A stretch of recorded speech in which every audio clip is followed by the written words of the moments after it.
What is happening out there, Rotoscouts baseball fans? How's your day going, gang? Welcome to a Wednesday show. I feel like I'm a little bit low on the camera. I was in like a Gundacker kind of a crunch down here. It always amazed me about Gun. The first time I found out that dude was like 6'5", blew my mind. A little bit better. A little bit more of me, a little bit more of the background that everybody loves. The DVDs, not cassette tapes. I don't know where that troll got that idea. Like, have you ever seen a cassette tape before, man? Like, just look at the scale of, like, what's going on back there, like the size of my head, the size of the stuff that's on the wall, and extrapolate the size of those boxes and realize that those are not near the size of cassette tapes. Those are 2.5 times the size of a cassette tape. Wild. Anyway, hopefully your day's going well. Larry nails it. Scammer. Congrats to Larry C. He was the only one of you who hit his home run pick yesterday with Mike Trout. Larry wins a nice pat on the back and a little shout out here at the beginning of the show. You know where to find me, Larry. Hit me up. I will gladly carve you out a week there. Just ping me in Discord. Hit me up on Twitter. Tapes would still be cool. I have plenty of ways to play a DVD. I don't think I have the ability to play a cassette tape. I don't own it. Well, I do actually still own cassette tapes because my like plastic box case thing full of cassette tapes from when I was a kid in the 80s is still actually like under my bed at my parents' house. So I actually do technically still own cassette tapes. I don't think I have any way to play them. I still have some CDs. Don't have any way to play those. I guess maybe like the old PlayStation would maybe play a CD. I'm not sure. None of the computers have CD drives anymore, though. Those came and went. What's going on, Meech? Clintwood's here. Meech is here. Stephen B's here. Handful of good folks hanging out. I'm sure we'll add more as we go through this. It's a real interesting slate to dive into. We've got 9-gamer on FanDuel starting up at 6:45, and then a regular 7 o'clock hour start on DraftKings for 6 games. So your first 3 are not going to be a part of the DK slate. We'll try and clip through them at a decent pace without shortchanging the FanDuel folks, but knowing that more people here talk about DK and wanting to get through them. But we'll deal with that in just a sec. Andy's here. What's going on, Andy? Good afternoon, buddy. Good to see you. It's a interesting slate. I think it's a pretty fairly distributed one, especially on the FanDuel board where you get Sale and Ohtani up at the top of the board. But even on DK, you've got reasonable options like I like early against the Royals with the lefty there. Yesevich could have a decent day against the Yankees for a fair price. Cam Schlittler, obviously, for a big price on him going up against the Blue Jays is very much in play. You get Michael Wacha at a very different price on DraftKings than you do on FanDuel. And there's a lot to work with on the offensive side. There's a few spots that are impacted by some cold snap coming through in parts of the country, a little bit of wind conditions, wind blowing in, some weather spots that I don't love tangling with, as we've talked about. Good news is they were added just as we uncovered the other day that the Fangraphs game sims were not impacted so much by the wind. We noticed that with that Wrigley game the other day. In the subsequent 2 days, they've actually added all of that. They have new weather facility in there, all sorts of different things that you can tweak in the game sim. So those are just getting more and more robust. Right now, I think they actually have a little bit too dramatic of an impact from the weather in some spots in their game sims, but I'm sure they're working the defaults out, and you can change the sliders however you want them. So really interesting stuff going on over there. If you haven't checked it out, just Google Fangraphs game sims. It'll come right up. It's in their labs link if you click on, if you're just on Fangraphs and click on the labs. While you're browsing around the internet, check out Rotoscouts.com. If you're unfamiliar, everything's under $1 a day, all in on a weekly, monthly, or quarterly plan that gives you access to everything that hits that site. Baseball, basketball, football, hockey, all of it going on at Rotoscouts.com for the same subscription price. No per sport fees, no nonsense. Hopefully adding to the content pool. Getting some new tools in there soon. We shall see. Let's jump over to the runs board. We can ignore everything up there. If you're a subscriber at the site, you got the first 6 games of the day as bonus content today, but we can ignore those now. We're starting with that those 3 games on FanDuel, the Guardians and the Tigers, 7.5 run total in that one. Sub 4 implied totals on both sides of that game. It's Tanner Bybee, it's Drew Anderson.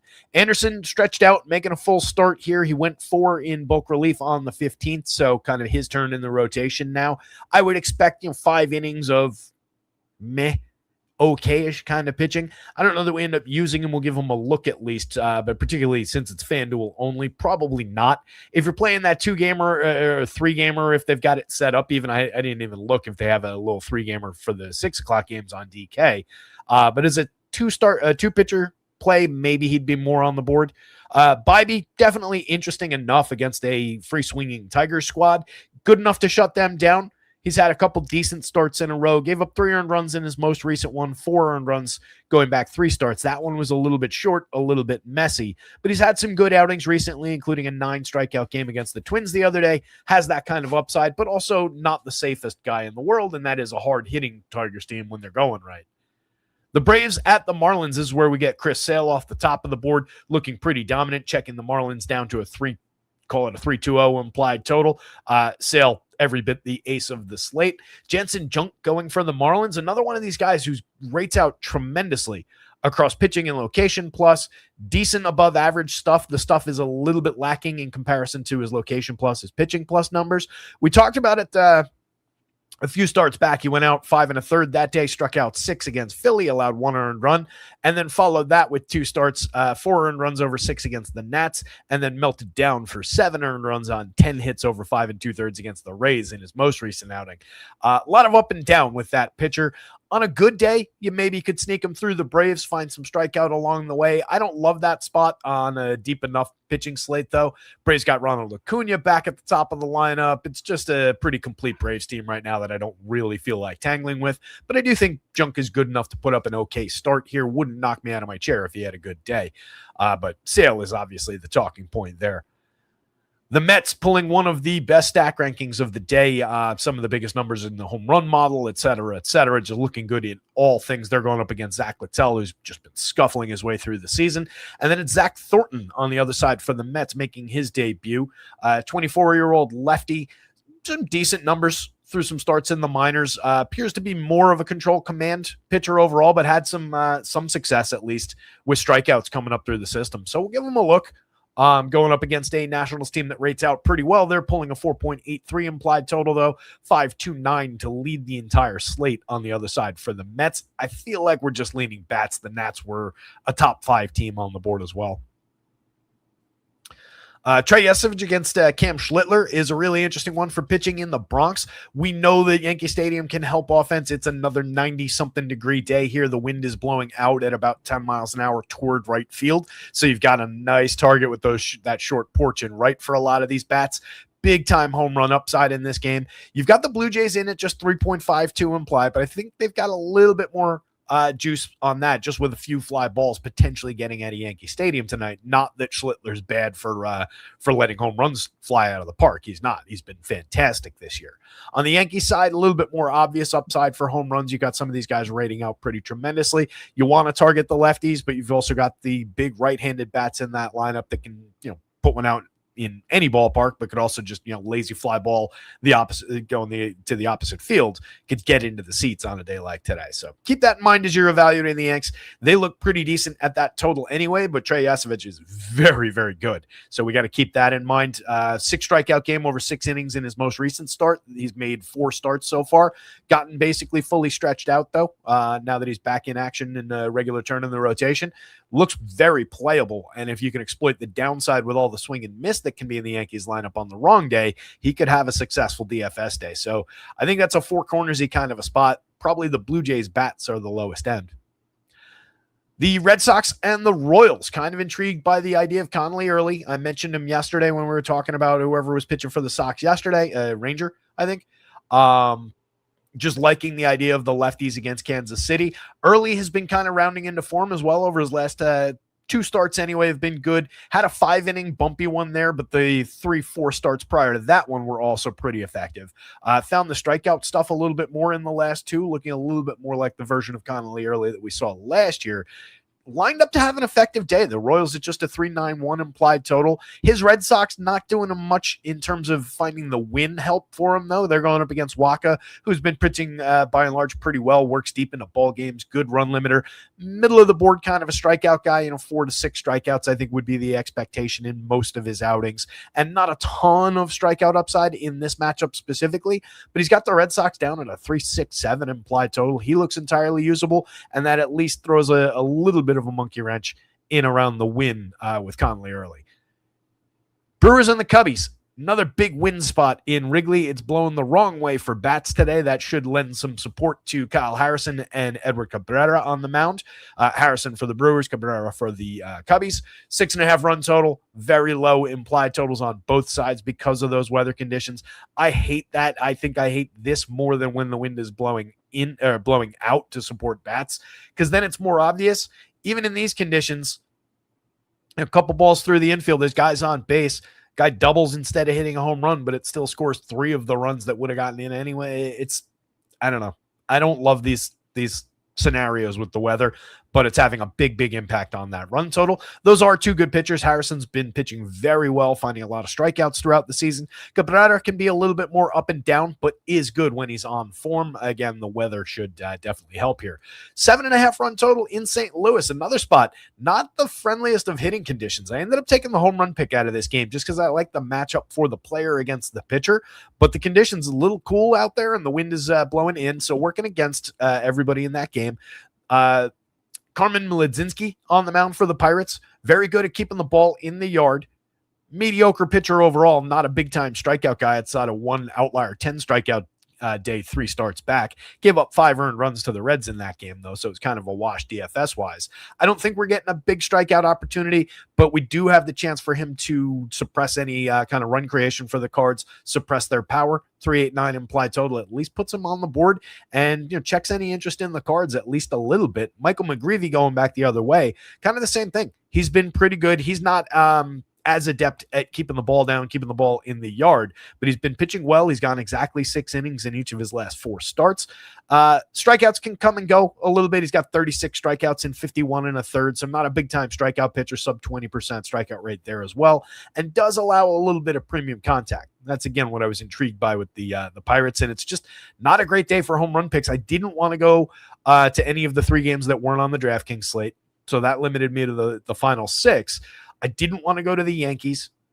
I didn't want to go back to the good game for power, which is this upcoming Angels and A's game again. I didn't want to go back there because I've used a pick from each side of that over the last couple of days, and I had it on the wrong side each time. And then the Dodgers, again, just kind of seem obvious, and they're drawing a pretty significant power numbers. So I went with the guy I wanted to go with the Pirates. You could probably guess who it is. Dodgers and the Pods. Shohei Ohtani on the mound. They're going up against Randy Vasquez. Ohtani, obviously, super playable, rivaling Chris Sale up at the top of the board. 3.23 implied total for San Diego. Pitcher-friendly park, pitcher-friendly lineup for him to face. Nothing but love for the Ohtani play. He's gone 6 or 7 in every single start this year. He's been tremendous on the mound, better on the mound than he's been at the plate this season so far.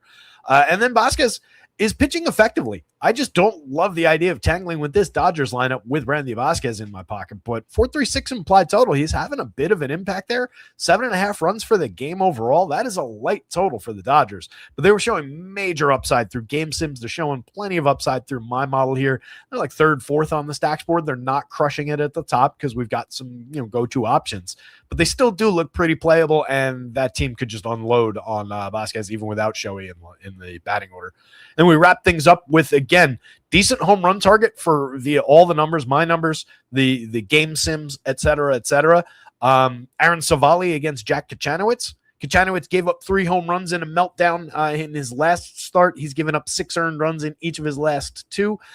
Finally, the bandages were unwound, and he looked in the mirror and he realized he's still Jack Kachanowicz. He was pitching pretty well over the first handful of starts, but it was all an illusion. We talked about that throughout, and it's finally coming unwound on him. So I'm not going to Kachanowicz. I'm interested in A's bats again. I'm interested in Angels bats going up against Savali again. He's given up plenty of home runs throughout the season. It's been pretty mediocre. A couple decent starts along the way, a couple good ones recently. So the recent form is okay, but we're not chasing recent form around here. We like those Angels bats. We like the power that they have for DFS output. So both those teams on the board in a big way with that 9.5 total. That's the biggest total by a fair margin on your DraftKings slate, a 1.5 higher than any other game on that DraftKings slate. On the FanDuel board, you do have that 10-run total in the Mets game, with the Mets getting the bulk of, well, I shouldn't even say the bulk of it, getting more of it, but both teams getting a pretty nice chunk. So you got these two teams, those two teams on FanDuel. DraftKings, you get these guys, and then maybe the Yanks looking pretty good at 4.57. But again, Trey Yesovich, really, really nasty strikeout stuff. I'm not sold on my Yankees being a great idea against that pitcher.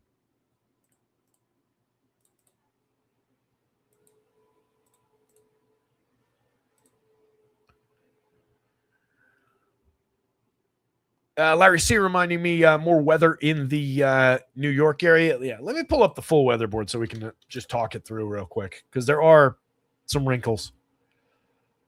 So 77 degrees at game time, 60% chance of precipitation in the New York area. Wind blowing out again toward right field, which is somewhat significant in Yankee Stadium.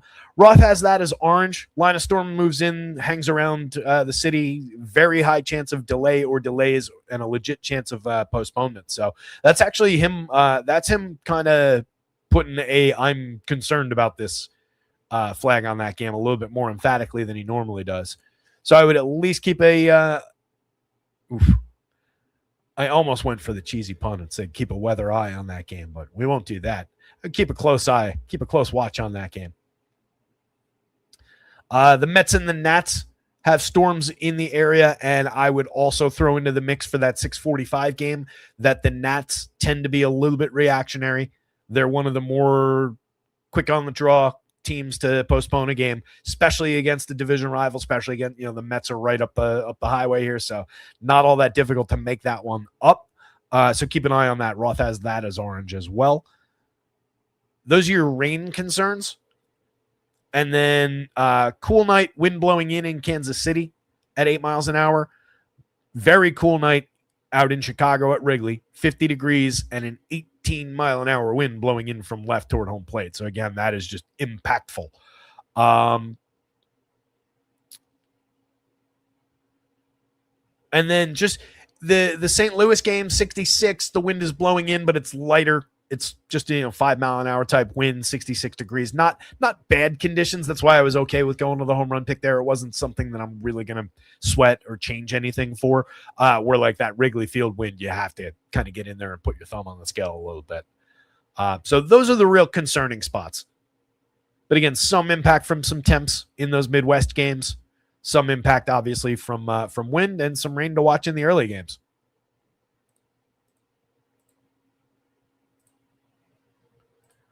Hit the like button, subscribe to the channel as we get in. Mr. Guy says, I posted Yelich yesterday, but I meant Bryce Turang, who did hit a home run. Can I still win? What do we think, gang? Do we take Mr. Guy at his word on that? You be creative?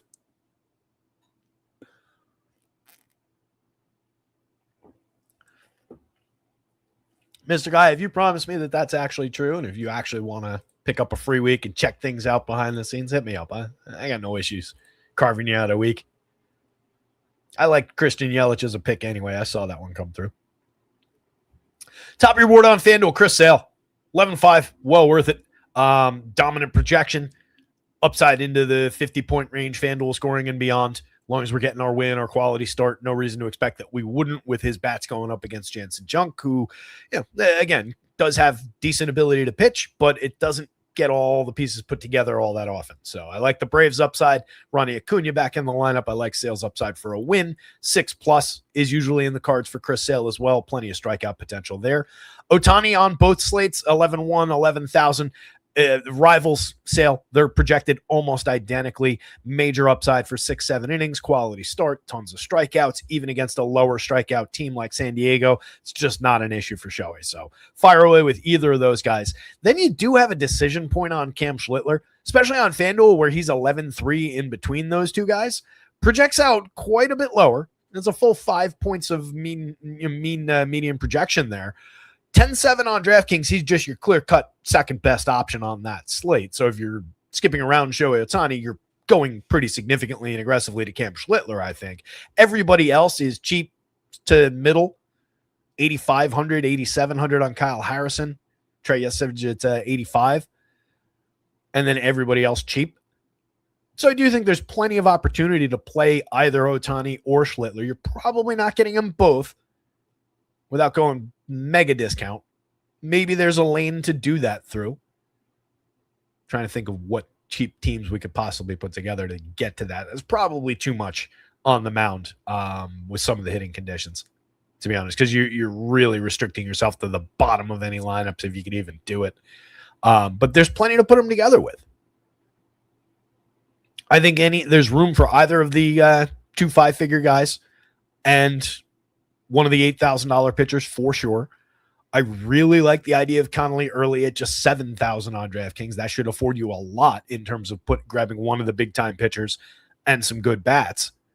But there's also plenty of room on DraftKings to start putting together combinations of early in Yesevich, early in Harrison, early in Waka even. And, obviously any of those $8,000 guys with one another as well. So I don't think you're restricted by any stretch of going to an Ohtani or Schlittler combination with everybody else. I do think there are plenty of combinations of those other guys. You obviously don't want really a Savali-Mlodzinski combination, but one of those two guys, probably more leaning toward Mlodzinski at 6,300 in better pitching conditions, could be in play from the bargain bin with one of the $8,000 guys or one of the $7,000 guys. Conley early, Eddie Cabrera. Either one of those guys has upside to SP1 caliber. So you can put the $6,000 bargain bin guys together with one of those 7,000. There's a lot of purchasing power on DraftKings today, and it's less of a thin lane to travel through than it is on a lot of other days, because you're really only looking at Ohtani and Schlittler at the top of the board that need to go bust at big prices. And they don't even need to go bust. 4 runs will undo the quality of either of their day at those prices. So I definitely think there's plenty of room to put together a lot of creative pitching combinations on DraftKings and see what it'll buy you. Obviously, you want your fair share of Ohtani, of Schlittler. They're going to be ludicrously popular. On FanDuel, you've got more options, and you've got some pretty significantly different pricing. Like I would expect, Connolly early probably comes through pretty low owned at 9,900. That's pretty expensive. Again, I do want to get to that spot. I probably will use them on FanDuel, but that is the upper limits of any kind of realistic price on that kid right now. 95 for Trey Yesevich, even with the strikeout upside, even facing the Yankees is a dangerous spot. They're pulling a 4.5 run total. At 95, it's a lot more problematic than the 85 is, but still would use it and still probably will have at least a couple shares. It's going to render him lower owned on FanDuel as well. Tanner Bybee just looks entirely playable at 86 on that FanDuel board. No issues with where he's projected relative to the other guys on the slate.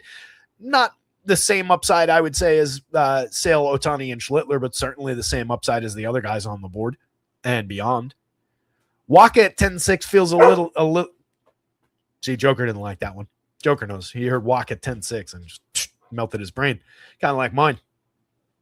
That is an aggressively high price for a guy who's a good get you through the game pitcher. He can eat some innings. He's not a bad pitcher at all, but he's not a 10,600 pitcher. He doesn't strike out enough hitters to support that. 8,000 on DraftKings is a lot more correct. Jansen Junk at 71, I might be tempted to throw a dart at just because he is, for my money, I think the value pitcher du jour on FanDuel. They didn't do us any favors with early, with Trey, with even Cabrera, Savali even is expensive. Everybody on the mound is pretty expensive on FanDuel until we hit the Mlodzinski, Thornton, Anderson kind of stretch down there. And I don't really want to go to those guys. I do have a little bit more faith in Jansen Junk at the top end. His stuff, his ability to pitch is significantly better than some of those other guys at the bottom of the board there, and it supports that mid-board type projection. I think he shares downside with all those guys, but he's got more upside. even in the matchup against a very, very good Braves lineup. That would be a situation where I would probably hedge at like a 1-2. Like every share of junk, I have two different Braves lineups to hedge against it because very low faith, but I think it's realistic to consider it at 71. Harrison at 10-2, I think it's a better fit at that big price than like Waka at 10-6 is, because he does come with that strikeout upside. He's got plenty of potential with the wind at his back as well in Chicago. It's just a much more friendly price at 87, and it's probably more realistic. On a day where Connolly Early's 99, Harrison at 10-2 also, again, makes total sense, right? That's, if you're just looking at the relative pricing, it's high for both guys, but it makes sense that Harrison would be a few $100 more. Realistically, it should be like 82, 85 on Early and maybe low 9s on Harrison, but here we are. I do like the price on Eddie Cabs. 89 kind of works. Again, wind at his back, upside for K's. It's just a good Brewers lineup that doesn't really need to hit home runs. We know that Brewers team knows how to sequence. We know they know how to scratch out runs. You can afford a few runs at that price, but not too many, and it's the same price as a lot of the other guys on that FanDuel slate. Savali is a pretty rough spot, especially at 9,700 on FanDuel. No, thank you. 65 on DraftKings makes a lot more sense. I do think you could throw that dart, but again, that's our best looking game for offense on that DraftKings slate. So you're going super contrarian if you do that. You're probably taking on a large swath of the field as far as the bats that'll be in people's lineups. It's not the correct way to play that. You want to have bats against the pitcher, not the other way around, but it's there. It's lightly doable. I just hate that FanDuel price. McGreevy's been pitching well enough to justify a few shares. Again, 96 on FanDuel, though, really bounces off that price very poorly. The Pirates put a couple few runs on him, and it's going to bend his day because he's not a big strikeout pitcher. Even against a team that feeds strikeouts to opposing pitchers, it's not likely to be a big strikeout day for McGreevy. 75 totally works on DraftKings. Throw that dart again and again. 63 for Mlodzinski. Again, we're just looking for him to keep the ball down, get us through 5 or 6, maybe chase the win for us, and that's about it. Cheap, playable on both sites, more playable as an SP2 on DK for sure. Thornton in the debut, not with Washington showing as much offense as they are. Pretty skeptical about that spot. Anderson, I don't think you're getting your 6 innings out of, and he looks pretty terrible as well. Randy Vasquez at 92 on FanDuel. I don't think I want to tangle with the Dodgers where he's projected. 68 on DraftKings if you want to throw the SP2 dart a couple times, sure. But probably not going to work out in your favor all that often. And even on the times where it does work out, where he got through the Dodgers, the times where he's putting up a slate bending score rather than just being, yeah, he was also effective today for that price, but there's other guys out that beat him out by a couple few points. I think the days where he beats them are pretty few and far between in that matchup. Kachanowicz is a hard no on the other side of that A's game, and then Zach Littell we're targeting with Mets bats. WDN is stacking Braves bats on FanDuel. I think that's a very good idea. They rated out pretty well. And again, as much as I think Jansen Junk has some talent in there, he's been kind of scuffling, and the Braves have been pretty excellent. They've gotten Ronald Acuna back at the top of that lineup, and they rated out really well across my games, across my stuff, and across game sims. So a lot of reason to go there. One more time, hit the like button, subscribe to the channel, hit the notifications so you know that when our variable start time show here goes live. We are on the right game here, right? 3, 6, yep. All right, so we're starting things off with 3 games that are not available on the DraftKings slate. I encourage you to stick around. Don't change that. Don't touch that dial, as they say. And just think nice thoughts about baseball. Right? Just sit there and think about sex. Do the opposite, right? When you're getting something, you're thinking about baseball, do the opposite now. When you're sitting here waiting for me to stop talking about baseball that you don't care about, sit there thinking about sex. That'll occupy your time for a little while. Meanwhile, the Guardians, 391 implied total. The Tigers, 367 implied. Drew Anderson on the bump going up against Tanner Bybee. Bybee comes in at a fair price, 86. Talked about it before. I would definitely throw that dart. He's going up against the Tigers team with a 23.9% strikeout rate, 27% for the hitters that were in the league last year. It's a targetable bunch. They've got some good run creators. They've got some very realistic power. They've got some deadly good lefties. But overall, they haven't been really together. throughout the season. They haven't been doing as much damage as I would have expected from this Tigers team, especially with McGonigal playing as well as he's been kind of right out of the gate. So I think they're just kind of going through it collectively, and I'm willing to target that with Bibee. We get the good day from Tanner Bibee, we've got something on our hands for strikeout upside, for getting through 6 or 7 innings of quality. When he's downside Bibee, he's walking too many right now, 9.3% walks against 23.2% strikeouts over 45 and a third. Not exactly where we want him. 4.17 ERA is a little bit high, but the 3.90 xFIP, 3.99 SIERA gives us a little bit of room for improvement. He's a better pitcher overall than he's been this season, but he's more than good enough to put up a decent score against this Tiger squad. So I'm looking that way, but I think I would roster Tigers back the other way against. Not necessarily as a hedge, not necessarily as a must-have, but if they pop up in some lineups at fair pricing, I wouldn't rush to take them out. We're seeing a little bit of power upside around the obvious guys. McGonigal's got a little bit showing. Colt Keith's got a little bit showing. You've got more on Riley Green, obviously at 8.66 to lead the way. He's only hit 4 home runs on the season, but he's got a great slash line over 203 plate appearances. 335, 433, 491, carrying a 165 WRC plus. None of the Tigers' issues have been Riley Green's fault. He's been tremendous outside of maybe a little bit light in the pace at which he's hitting his home runs this year.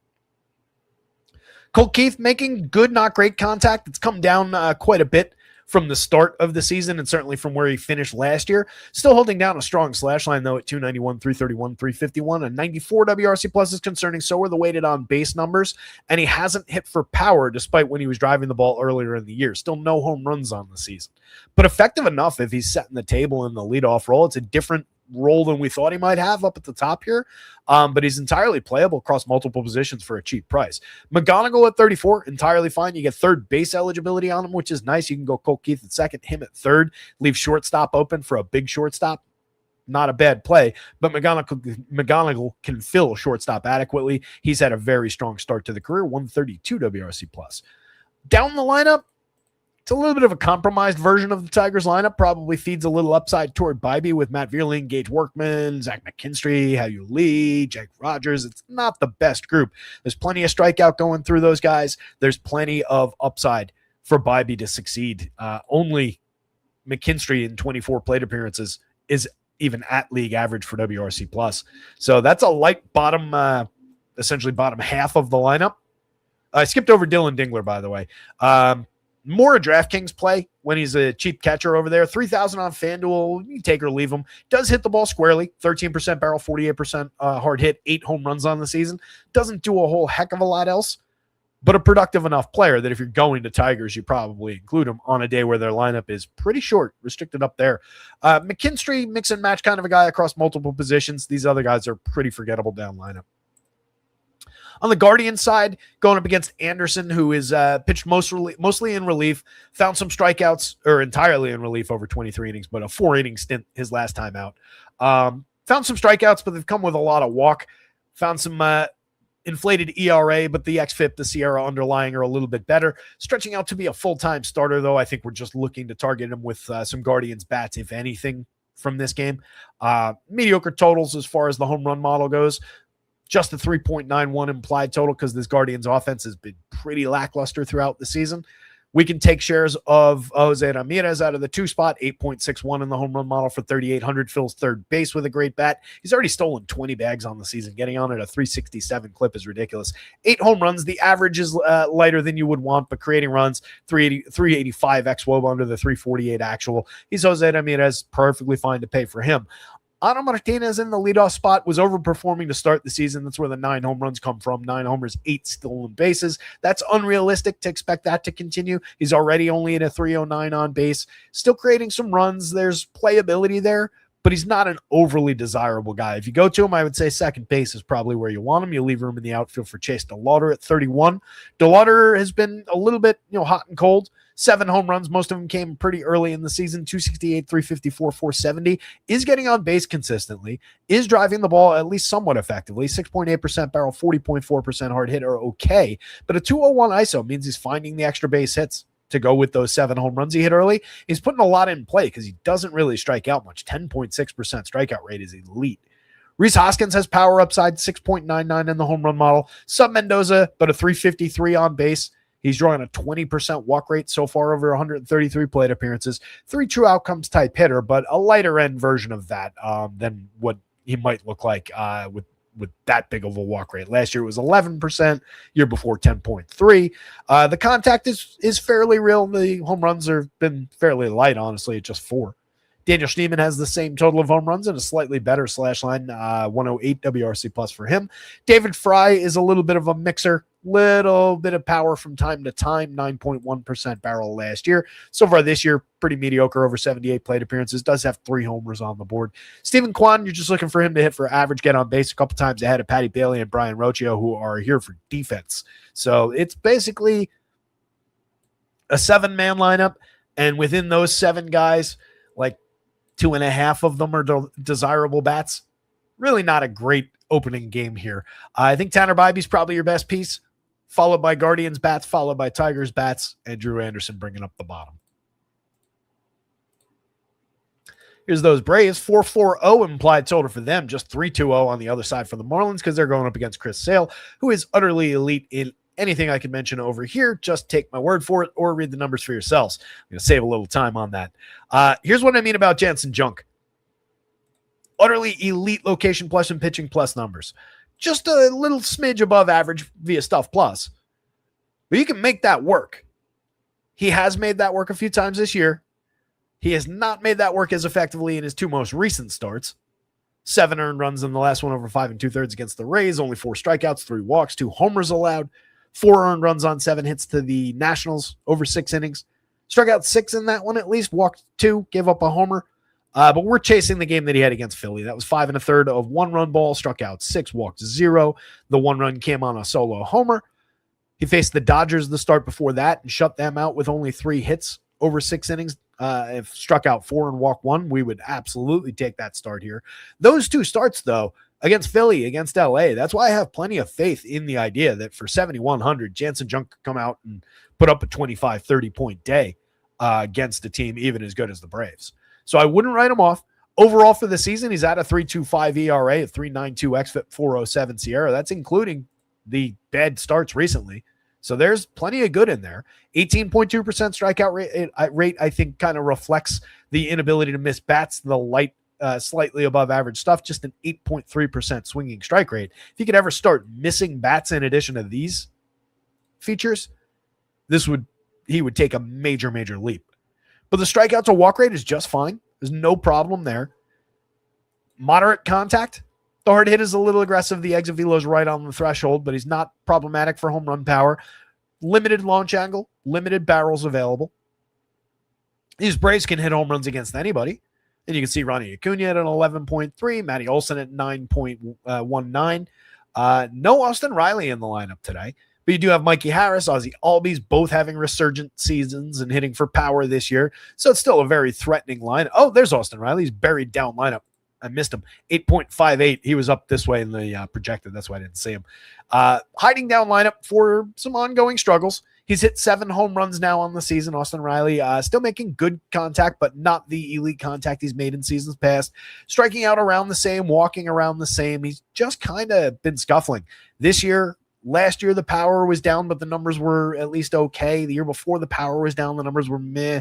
It hasn't been a great run here for Austin Riley, but he's gotten affordable. 3,100 at a thin third base. I'm still going back there if I'm going to the Braves, and hopefully the spot in the lineup, maybe it renders him a little bit less popular than he ought to be. Still one of the better, more reliable upside bats in this lineup when it comes to DFS scoring. But Acuna's the big story, especially when he's only 3,200. What are we doing? It's just bananas. 2 home runs, 7 stolen bases, missed some time, 367 on base still, a 383 xWOBA under the surface. Mikey Harris has 9 home runs, a great slash line to start his year. 14 home runs from Matt Olson at that 9.19. Kind of surprised that's not over 10, but it's reflective of Junk's ability to at least limit premium contact. Albies is still affordable at 3,100 at second base. The ability to just grab the 4 top hitters there for 33.25 a man, which is not difficult to do on FanDuel. It's pretty nice.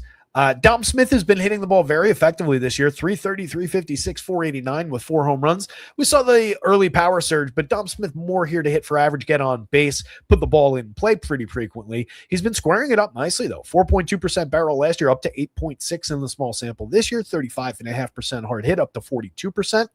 So some pretty high quality at bats from Dom Smith.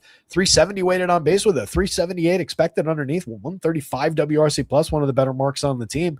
And your last guy above average for run creation, because Mauricio Dubon slipped to 99.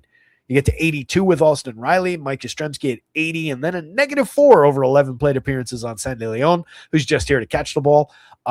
Mike Yastrzemski gives you a little bit of sneaky lefty power upside from late in the lineup. He's only hit 2 home runs in 144 chances.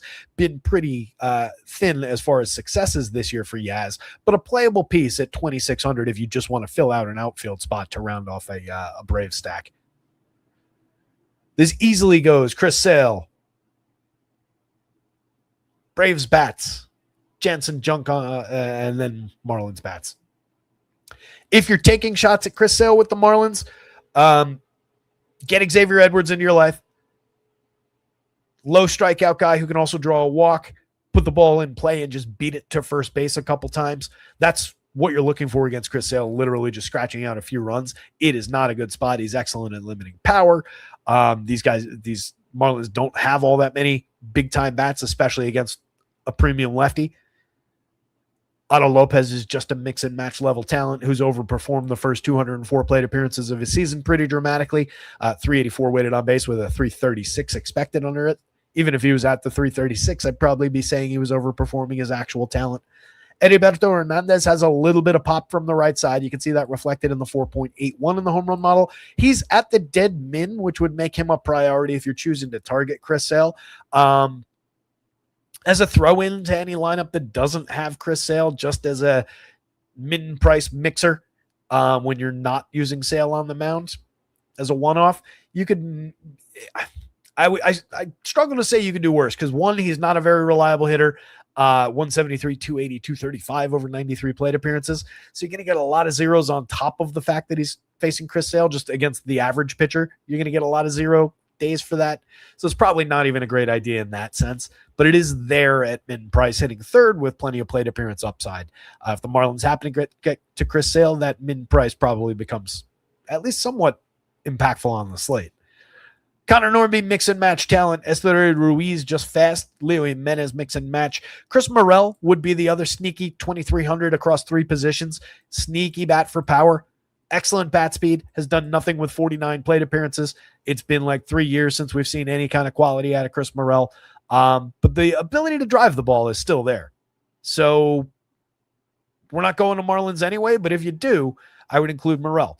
Liam Hicks, even in a strong season at 3,500, I don't think there's any real reason to play the lefty against Sale here. Just going to be looking overmatched lefty-lefty against this pitcher. And then Javier Sanoa, just a mix and match guy. See, we got this Mets lineup in.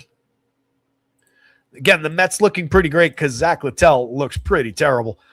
A 6.94 ERA across 5 starts, 36 1/3 on the season. He's striking out 10.1% of hitters against the 7.7% walk rate.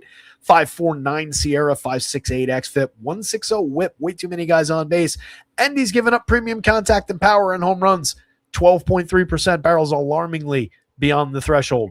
47.1% hard hits so far past the line that you can't even see it anymore.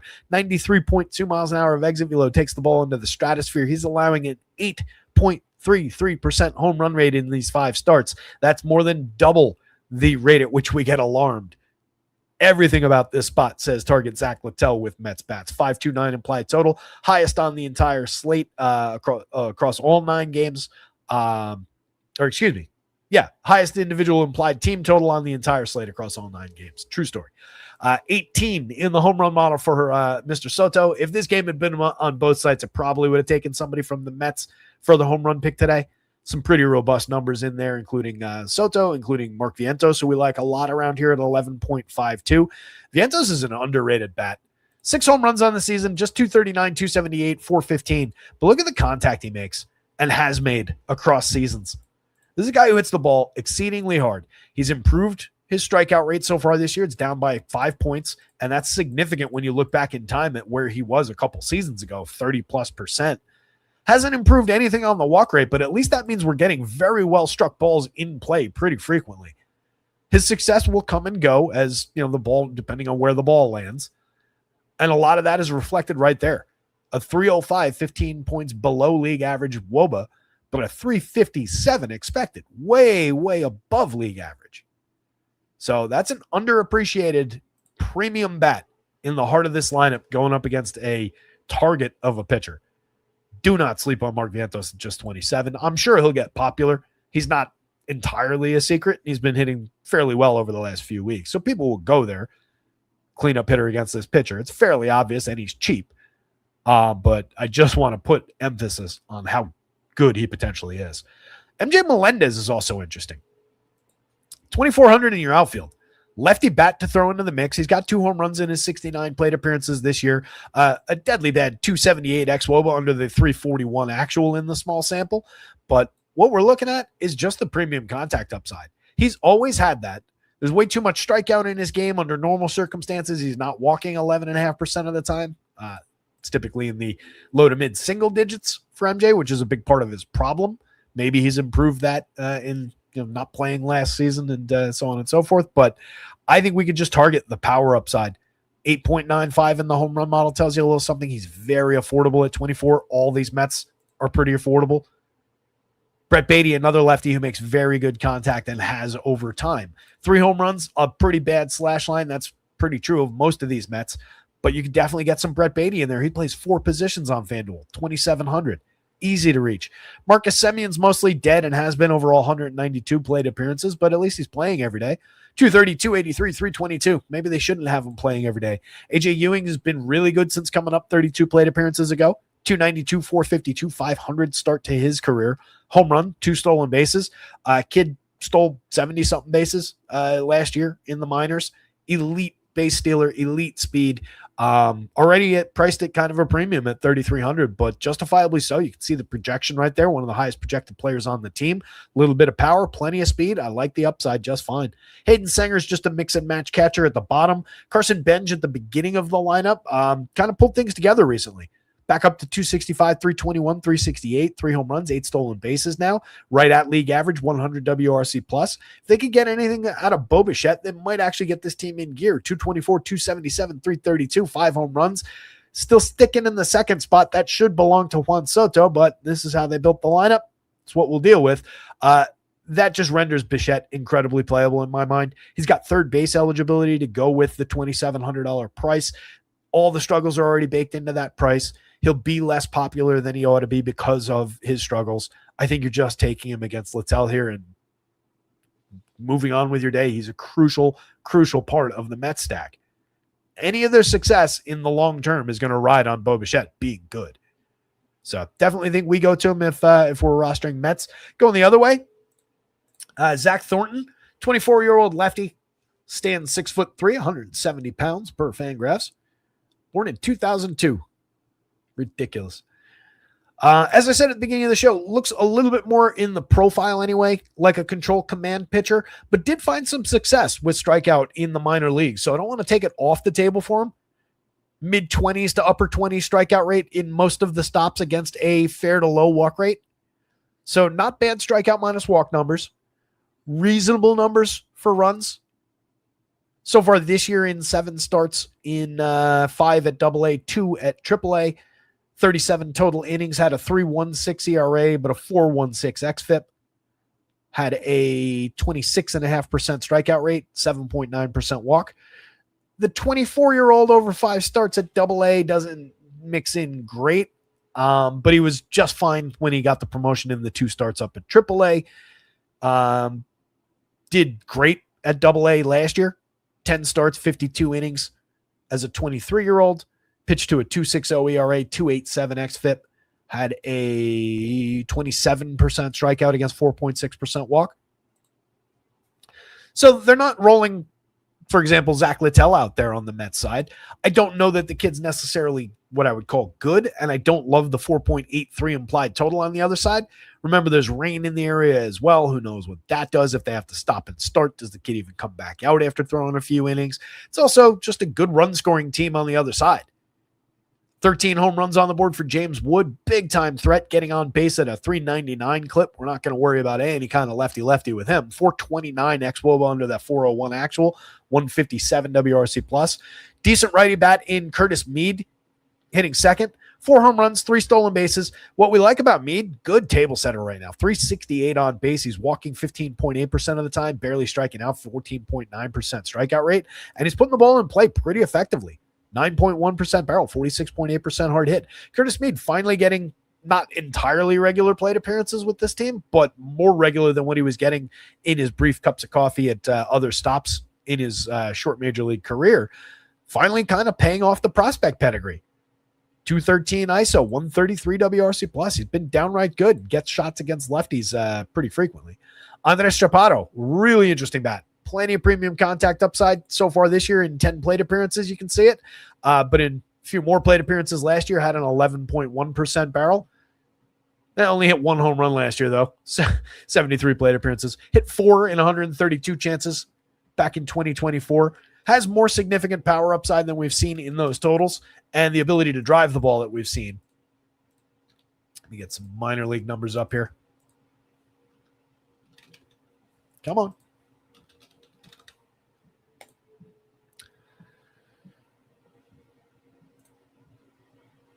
Chaparro in just 233 plate appearances in the minors last year, 15 home runs, 14 of them in 216 AAA plate appearances.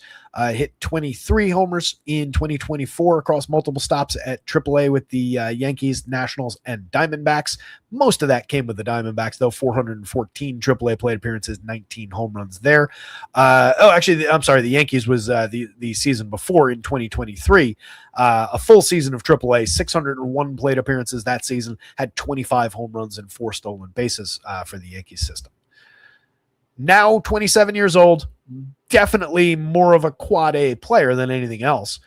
But against a minor league lefty, I do think there's upside for some premium contact from the right side for Chaparro. CJ Abrams, no threat lefty-lefty there either. Definitely intrigued by him. 4,200. Take it. It's a high price to pay, but you get him and James Wood at a high price and everybody else that you're putting into that lineup at a fairly low price. So it's reasonable enough. So far this year, 9 home runs, 7 stolen bases for the shortstop, a fantastic slash line. That's one of the shortstops you can reserve shares for when we say, oh, good, this guy's got third base eligibility. We don't want him at short like Bo Bichette on the other side. Nothing wrong with the game stack in this one. Both these teams coming in at pretty beefy totals. Going down the lineup here, you get Dylan Cruz, called up 4 plate appearances so far this year. He's got a hit. We'll give him that much. Drafted second, if memory serves, behind Paul Skeens. Has not landed in the same impactful way that Mr. Skeens has over his first 2 seasons. 132 plate appearances that were pretty ineffectual back in 2024. Last season, so about a half a year. 10 home runs, 17 stolen bases, otherwise pretty poor slash line over a half a season. A 77 WRC plus. There is talent there, but needs to emerge at the major league level. If you're rostering a bunch of Nats, you can definitely work them in. If you're making one national stack, since it's FanDuel, I'm probably more focused on that dead min Chaparro price at first base and just maybe straight lining it through there because I can get Curtis Mead at second or third, get my shortstop, my outfielder from the big bats, obviously. But if you go around Curtis Mead, take those 3, and then you go a little bit cheaper on Dylan Cruz, you can bring your price down to $3,250 a piece, $3,300. Not bad. Dalen Lyles found some success, $3,400. I don't love that price, lefty here. 7 home runs, 3 stolen bases, and a fine mixer. And if we chase Zach Thornton, then you're perfectly fine. Jacob Young, Nasim Nunez, and Keibert Ruiz down lineup, just kind of mix and match pieces. Nunez has elite speed, but can't hit to save his life. 304 on base, but does have 20 stolen bases against it. Imagine if he could hit a little. Mets bats, Nats bats. Maybe a dart at Zach Thornton, but probably not. And no reason to play Zach Littell. And with our move to the Bronx, we welcome in the DraftKings people. Welcome, DraftKings people.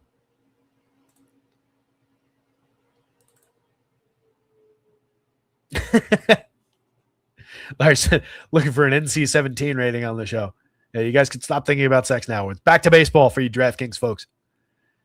Travis Wyndham's here. Meech. WDN. Quietish day in chat. Lightly attended show. Only 23 folks here hanging out today.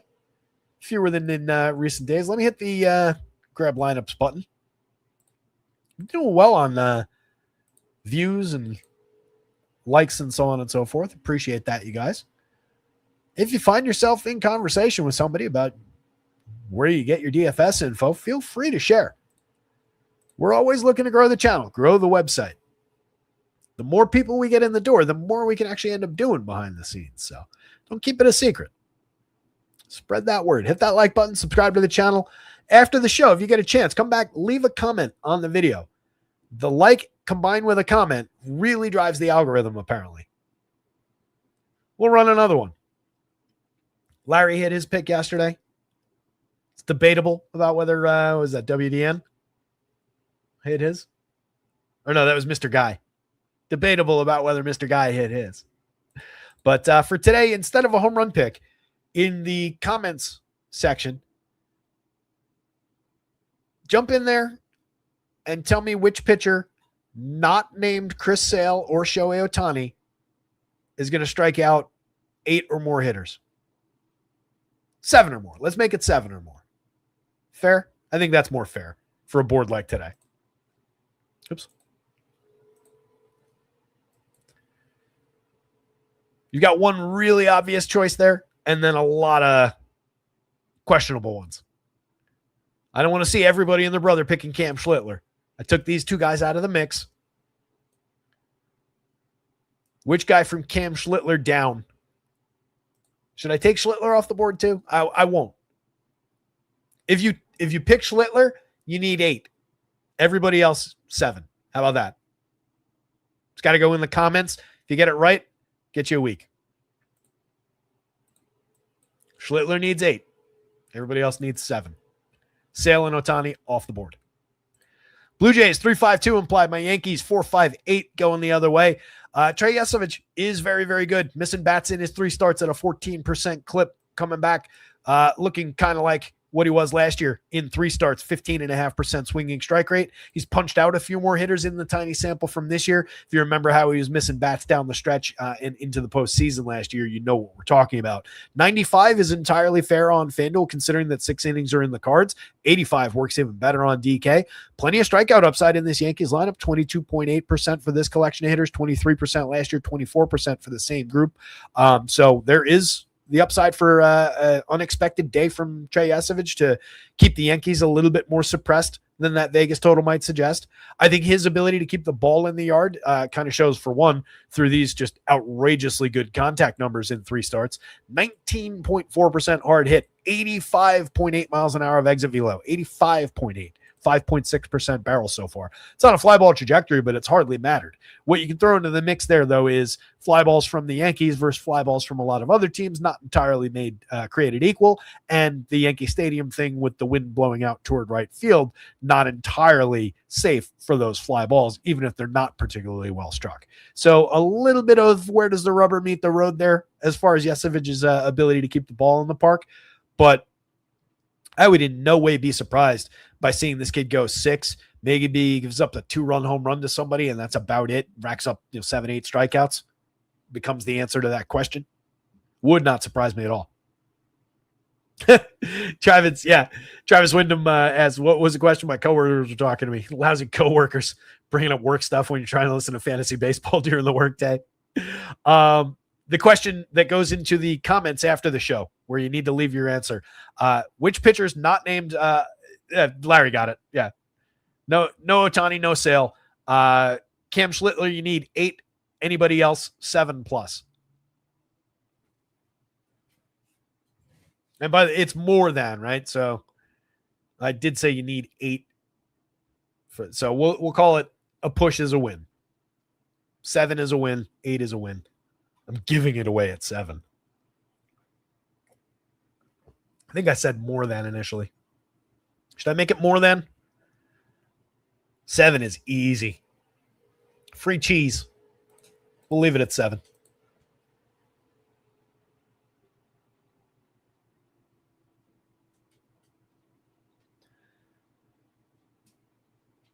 So the Blue Jays going up against Cam, 10-7, 11-3. It's a big price to pay, but you can see how good he's been. 14.5% swinging strike rate, a 1.35 ERA, a 2.54 xFIP, 2.69 Sierra to back up the reality of that low microscopic ERA, a 0.81 whip, 29.2% strikeout, doesn't walk anybody, doesn't allow premium contact, doesn't allow power, a 0.50% home run rate so far.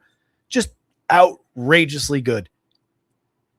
I am stunned that it became this good this fast, seemingly out of nowhere. He was lightly on the radar, even coming into his first start midway through last year, and has just been nothing but a top 10 pitcher in baseball, top 5 maybe even since then. Ridiculous results. He's going up against a low strikeout Blue Jays team. That is one thing that I would throw into that mix a little bit. 18% across each of the last 3 seasons for the guys who have been in the league, and very realistic. Kaz Okamoto striking out at 29%. Brendan Valenzuela, down lineup for them, is just kind of a mix-in guy right now, striking out at 28%. Everybody else below 20, and some guys far below, and realistically so. So it's not the best strikeout target in the world for Cam Schlittler, but he stands a very good chance to put up a strong start.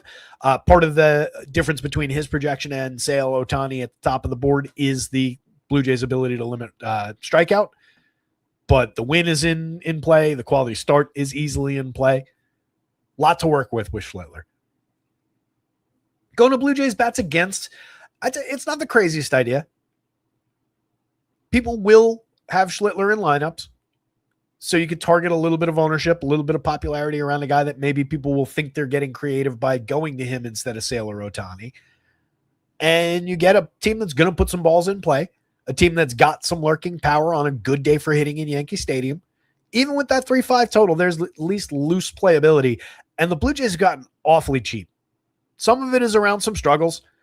Vladdy's been good, but not superstar good, not hitting for power, only 3 home runs, 3 stolen bases. We've talked about this quite a bit.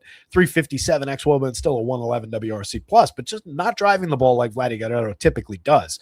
Any given slate, though, he can turn that on in a heartbeat, I think. George Springer striking out less than 20% of the time, which is good, but 196, 274, 321 is not at all good. 3 home runs on the board, a 285 xWOBA, 70 WRC plus. As good as he was last year in that big-time bounce-back season, this has been really concerning, over 125 this year. I think we give him more leash, though, and the price has come down commensurate with the bad play. So 2,700, I have no problem with using him if I'm going to Blue Jays, but he's no longer really a reason to consider going to the Blue Jays, if that makes sense. Dalton Varsho, you're just looking for one good batted ball from the left side, target those right field seats. 2,800 is the right price to do it. Not the right pitcher to target for that, though. 4.90 in the home run model says a lot. Kaz Okamoto, just 4.55. He's hit 10 homers already this year. He's been their best power bat, 205 ISO. Major source of premium contact from the right side, 14.8% barrel. An interesting play at third base. If you're going to the Blue Jays, he would be a priority. Pinango, lefty bat, 2,500, probably pretty overmatched in this spot, but he's been holding his own over 56 plate appearances, 327, 375, 423. I just wouldn't expect much power output here, but he's been low strikeout, medium walk, so balls in play could come off that bat. Same thing with Ernie Clement as far as being very, very low strikeout, very low walk, just puts lightly struck balls in play. Perfectly fine from the 6th spot as a mixer, as a piece for correlated scoring, a cheap bat to work in a number of positions on FanDuel. Second base is probably where you want Ernie on DraftKings if you're going that way. Jesus Sanchez would be a priority for me if I'm building with the Blue Jays. I'm not leaving that bat out. For one, he's a lefty. You can target the short porch and right. He also doesn't strike out that much. 22% last year, 19-1 so far this year. Also doesn't really walk all that much, so you're just looking for the well-struck ball in play. He's been okay at the plate this year at 266, 303, 417, just not hitting for the power output that we were expecting. I do think he could turn it on at some point during the season. Not striking the ball as consistently for barrels as he has in years past. Not a great pitcher, again, to target, but if I'm targeting him already by going to this team, then I want that big-time lefty potential in my lineup. Brandon Valenzuela and Andres Jimenez just kind of mix and matchy down lineup. You do have a lefty bat in Jimenez who has hit 5 home runs over the course of the season. Puts okay bat on ball from time to time, but in the grand scheme of things, not so much. So low strikeout, maybe some balls in play. Not ideal with that 268 on base percentage as a wraparound guy back to the top. So you're just looking for him to clear bases, and I'm already doing that with Jesus Sanchez from 2 spots sooner. So just not a great opportunity for Jimenez. He only fills shortstop on DraftKings too. Second base, at least on FanDuel, is more playable. On the Yankees side, 4.58 implied total. Plenty of reason to go there, but you can see what Trey Yesevich is doing to even Aaron Judge, 8.9. We don't frequently see Judgy below the 10 mark in the home run model. So know that there's an impact going on from this starter. Ben Rice, 5.10. That feels a little bit light. He's hit 16 home runs. He's been outrageously good so far. Him and Aaron Judge up at the top of the lineup with 16 home runs apiece. Who knows where those totals are going in the full year if they both stay healthy, knock on wood. You can see how real it all is with both those hitters. 191 and 168 WRC plus so far. Cody Bellinger from the left side. That is a quality bat at 5,000, 3,700 on FanDuel. Good slash line for Cody, getting on at a 380 clip, hitting ahead of Jazz Chisholm Jr., who's got a chance to poke one into the right field seats from the left side today. He's only hit 5 on the season, stolen 12 bases, slowly but surely creeping up around the edges in the numbers, but it's 1 step forward, 2 steps back, or maybe it's like 1.25 steps forward and 1.15 steps back. I don't know. He's slowly creeping forward. It can't be 1 step forward, 2 steps back if he's actually making forward progress, which he is, but it's been slower than we want. Paul Goldschmidt in the lineup against a righty. Typically, we're looking to get Goldie against lefties. He's been successful overall for the season. He's hit 5 home runs. Those, I believe, have all come against left-handed pitching. But there's quality there. He's been driving the ball very effectively, fairly low strikeout, able to draw a walk. The walks could get problematic for Yesevich on a bad day. You know, the just the compounding factor of all of these Yankees being good at drawing walks breaks pitchers pretty quickly. Trent Grisham struggling his way through the season, but not for lack of walk, not because he's striking out. Strikeouts are down, walks are up. He's driving the ball very effectively. He's just been unlucky. 169, 301, 338. Does have 6 home runs, a 340 xWOB under the 294 if you need proof that he's been unlucky.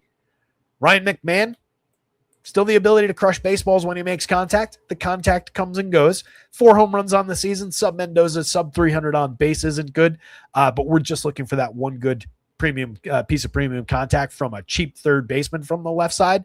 I'm definitely interested in working some Ryan McMahon in to Yankee stack, especially with him being as cheap as he is, with some of these other guys being pretty pricey. Anthony Volpe, a mix and match quality shortstop at the plate, if we're being honest. Counting stats good, everything else bad. Austin Wells, just one good piece of contact from the left side. That's all you need from Austin Wells. Cheap catcher bat to work in around the edges with the Yanks. Helps you lower the overall cost of your 5-man. If you're going with Ryan McMahon and Austin Wells in your 5-man on DraftKings, it's obviously not the ideal way from an upside perspective to roster Yankees, but it is the lane through which you can get to some of these bats at a cheap 5-man price or cheaper 5-man and maybe reserve some money for the mound. I would say those two. Obviously, we want Judge. I think obviously we want Ben Rice, but let's just take a wait and see approach there. I'm going to put Jazz in here at 45 because that's a nice discount there. You could also go the Grisham route by more direct correlation with these two guys for an even cheaper price. But I do like the idea of filling second base with Jazz's overall upside. So for the 4-man that I've built right there, that's a $3,925 average. So I'm under 4,000 for a stack that does currently include Aaron Judge across 4 guys. It'll go up a little bit no matter who I click on here. But even if I go to Ben Rice, now I'm at 4,340. So 4,400 apiece for Rice, Judge, Jazz, Ryan McMahon, and Austin Wells. That kind of works. That's an affordable 5-man. So these guys do you favors as far as what you can make the purchasing power look like. Obviously, you know, if you just wanted to top line it, which everybody would, that's a $5,240 price. That's the big difference between utilizing some of those quality bats from the bottom. Cam, Yankees bats, Trey, that's closer than you might expect. And then Blue Jays bringing up the bottom. Pretty sizable gap between Trey and the Blue Jays bats. All right, this one again, I think this is kind of an interesting pitching game. Both teams under a 4-run total. Royals have been scuffling against left-handed pitching collectively as an active roster. 87 WRC plus against lefties this season. A 129 ISO. 231, 313, 360 collective slash line against lefties. 21.5% strikeout. They've been pretty bad against everybody, but particularly bad against lefties. Early pitching to a 22% strikeout, but 10.2% walk has been problematic. Not really missing bats all that effectively either. 8.7% swinging strike rate, but some of the strikeout has come back over the last couple starts. Pitching to a 3.16 ERA, but a 4.31 xFIP, 4.25 CRI. I would expect, around a 4-run pitcher when we're all said and done. But I think he lowers the walk. I think he pushes the strikeout up a little bit. Last year in 4 starts, struck out 36.7% at the major league level after his promotion, 5.1% walk, missed bats at a 16.1% swinging strike rate, essentially double what he's done so far this year. That's why I think we've got more upside for strikeout in the long term. I'm not saying it's going to come with a reduction to a 5.1% walk, but get me to 27, 28% strikeouts and 8% walk, and we're talking about a better pitcher. This ability is in here against the team that's been scuffling. When I can get that guy at 7,000 on DraftKings, I'm very interested. 99 on FanDuel. My hope is that renders him a little bit lower on than he ought to be in this spot, because that is a very high price for a guy who's pitching the way he is. On the other side, Walker's just good run limiter. 2.63 ERA, but a more realistic 4.39 xFIP, 4.32 Sierra. Last season, he pitched to a 3.86 ERA, but a 4.56 xFIP, 4.61 Sierra. Year before, it was similar, 3.35 ERA, but a 4.14 xFIP. He's been pretty continually defying the underlying numbers with his actuals, so you do have to give him at least a little sliver of credit, a modicum of credit. 20.9% strikeout rate. He's not a big-time strikeout pitcher. Can be effective, and he pitches deep into games, 51 1/3 in his 8 starts this year. So he does have the ability to rack up strikeouts in a compiling kind of a sense, not a rate-based sense. 6 innings last time out, he struck out 5, but he gave up 3 earned on 2 home runs, 5 total hits. That was against the Cards. Had a 7-inning day, shut the Tigers out over 7 innings, 2 hits, 6 strikeouts, 2 walks. That's your upside start for Michael Wacha. He could do that to these Red Sox. Wouldn't surprise at all. You roll this game 100 times, he probably has a start like that in 30-something% of them, maybe a little bit less, but there's reasonable path toward Michael Wacha having a very successful $8,000 start on DraftKings. 10,600 on FanDuel is really rough. That takes one of the better pitchers on the day, and it doesn't put him out of play, but it puts him in a really precarious position, because you give up 2-3 runs even at that price with his lack of strikeout potential. Going up against a Red Sox squad that has a 20.4% strikeout rate collectively this year, 22.3 last year, 21.1 as an average active roster against righties this year. It's not great.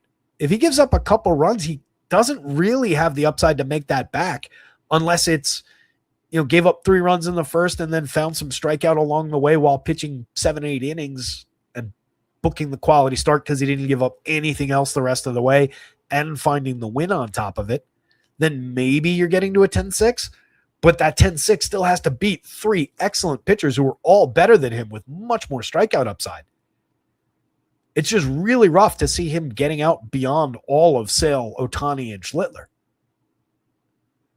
So I just think it's a broken FanDuel price. This one's broken as well, but at least it's more friendly territory where it's broken.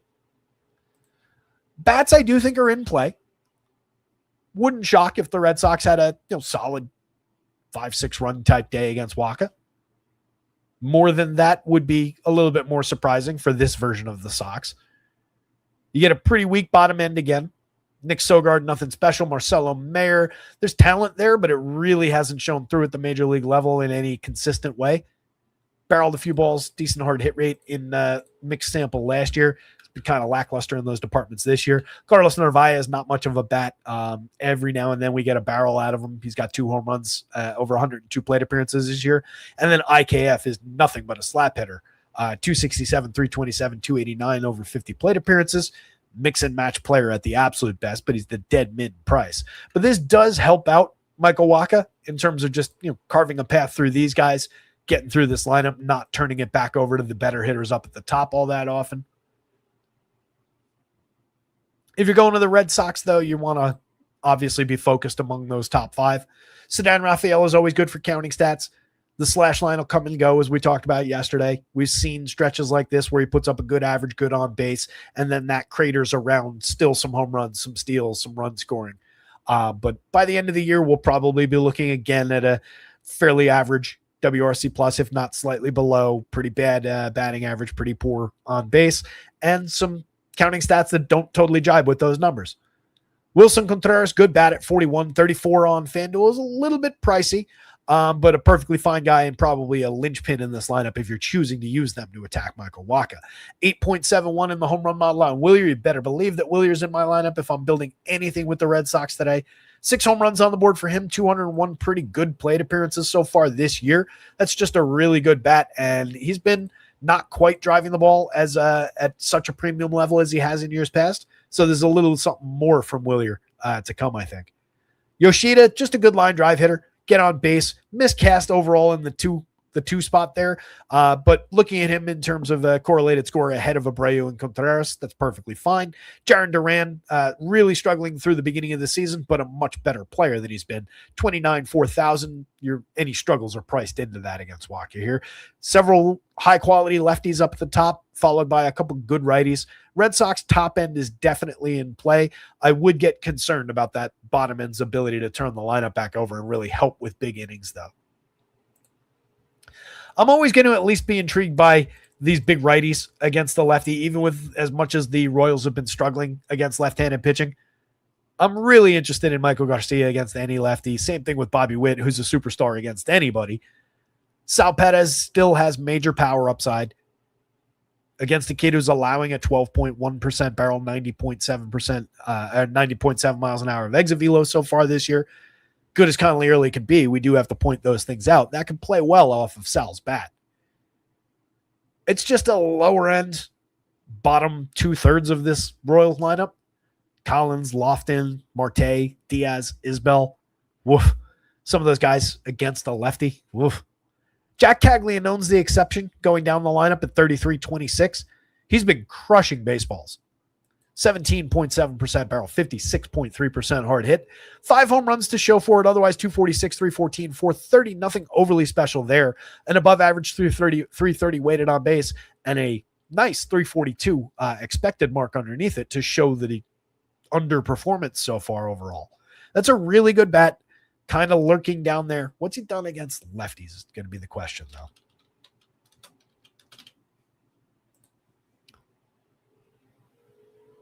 So far this year for Jack,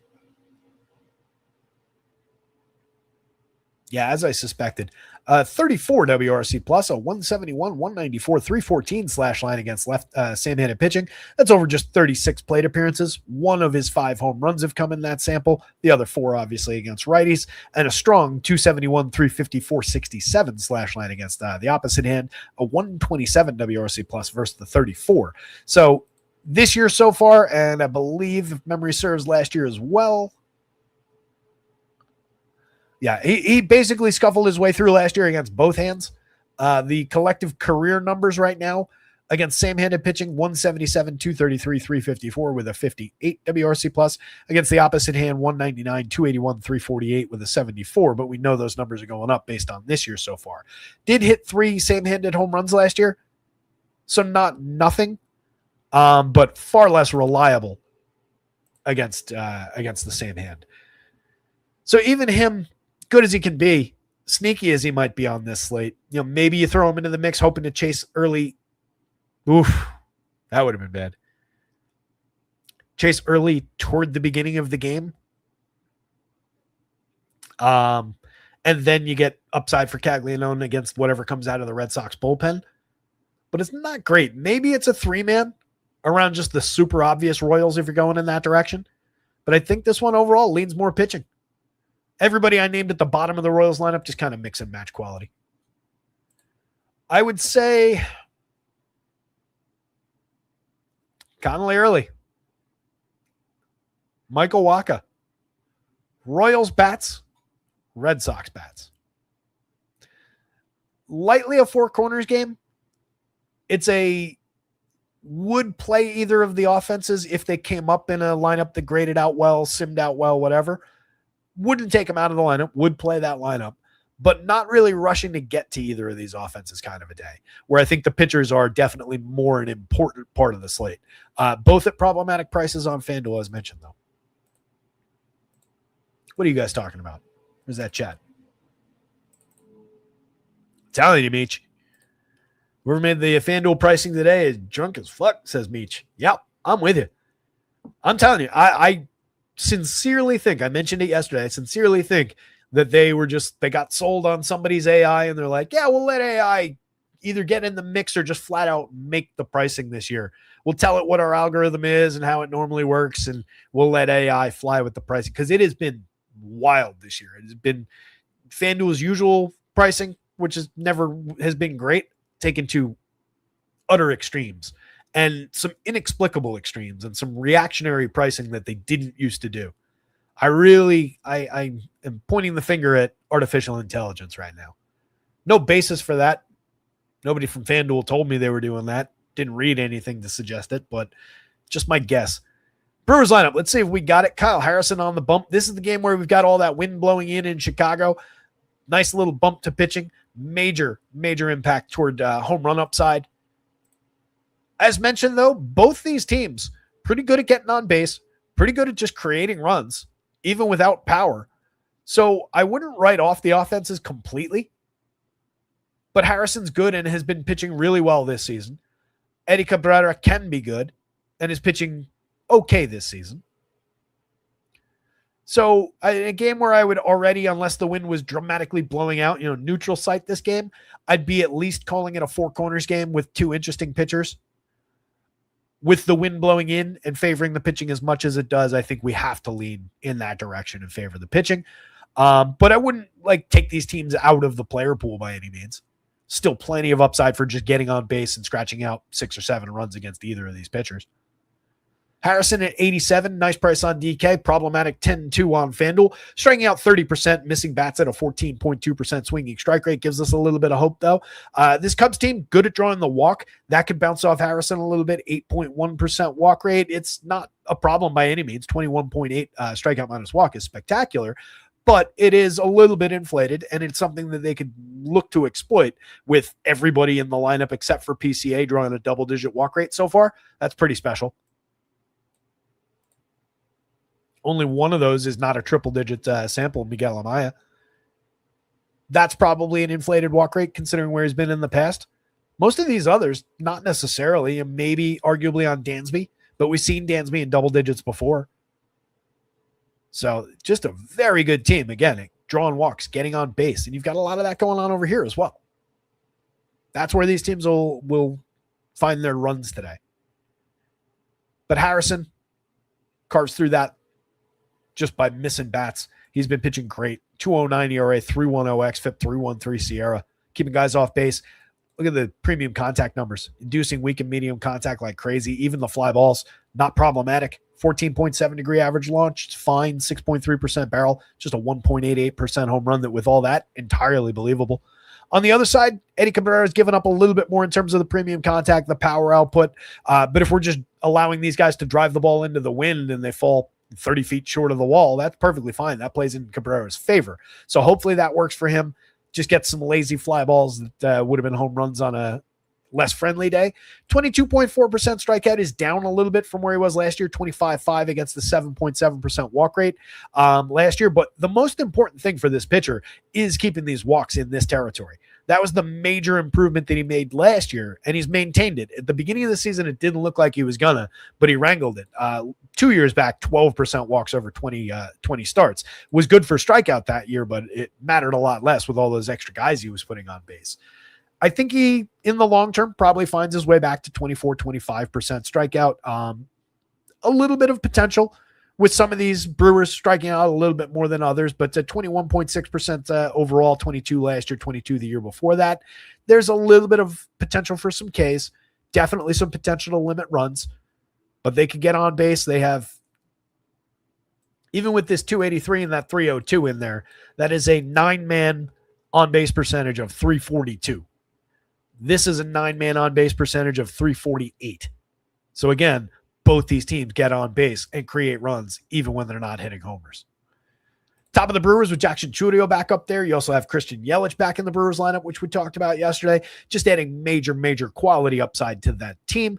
Gives them a little bit of their power back as well. Not that that's going to be overly impactful for today, but just in the grand scheme, those are two huge bats for this team. Chourio's been up to his usual routine over 62 plate appearances, looking tremendous. 51-33. I would say the FanDuel algorithm hasn't caught up to how good he is because he missed the first part of the year. Take advantage of that if you're going to the Brewers. He's an absolute priority. Bryce Turang, homer yesterday. Wasn't the pick for Mr. Nice Guy there. 5,600, 4,100. Fairly priced for as good as he is. 413 on base. He's fantastic. Among this collection of guys who just get on base like crazy, he's been the best one at getting to first base. 413 on base. Also carrying a 205 ISO and 9% barrel. That barrel rate's coming down pretty quickly, though. I suspect it lands in that 8% range like it did last year, if not a little bit lower. But he's been tremendous. William Contreras, very fairly priced where you need catchers. On FanDuel, where you don't, you can play him as if he's their first baseman. 284, 355, 381 slash line, a 109 WRC plus, big part of their run creation equation. Yelich in just 75 plate appearances, great slash line, 3 homers, 3 steals, 347 on base, looking a lot like Christian Yelich. 5,000, a little bit light on DK. 36, fair, but probably a couple $100 cheap on FanDuel as well. Garrett Mitchell at just 4,000 at 2,900 has cooled overall, but 224, 347, 352, still holding down an elite on base percentage, has a 332 xWOBA under the 319 actual, and has made tremendous contact to start the season. 13.7% barrel, 53.4% hard hit.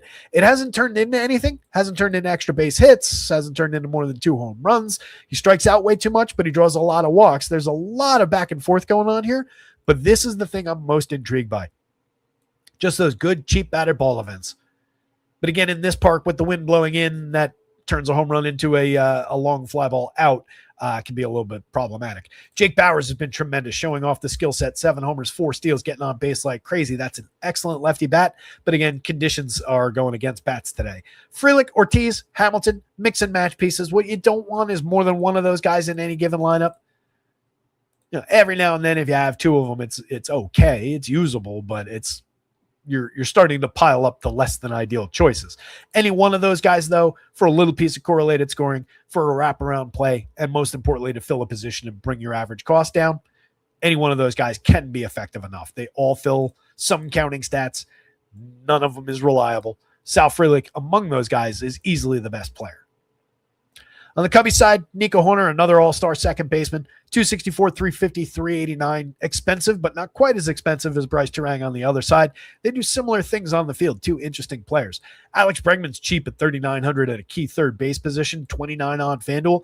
249, 330, 352. I know is not a great slash line, but he's hitting the ball exactly like he has over the past few years. Strikeouts are slightly up, but they're still at 17.4%, which is a just objectively low strikeout rate. Walks are high. There's a lot to like about what Bregman's doing. 324 xWOBA under the 310 actual, so slightly above average versus slightly below average. Just a 97 WRC plus. I get it, and I get why the price has come down, but that's a spot where I think we look to take advantage of a cheap price, not worry about his performance and why the price is cheap. You just pick him up. Still has it. There's too much going on with Bregman to really be worried about it. That big righty bat, if I'm going to this team against the lefty, is another compelling reason to get him into your lineup too. Ian Happ, 41-36. Great season so far. 10 home runs, a 358 on base. Don't worry about the cratering batting average. It was bound to happen anyway. 218 ISO, 353, and 352 weighted on base and xWOBA. Seiya Suzuki, their most expensive bat on DraftKings, 3rd most expensive on FanDuel. 7 home runs and 154 chances. Making okay contact, but not the elite contact that he's made over the last couple seasons. I do like him to eventually get that stroke back, but it's just not a day we're homer hunting here. So maybe we could work around Suzuki, but he's getting on at a 370 clip himself. So he's a big part of that run creation engine, whether he's homering or not as well.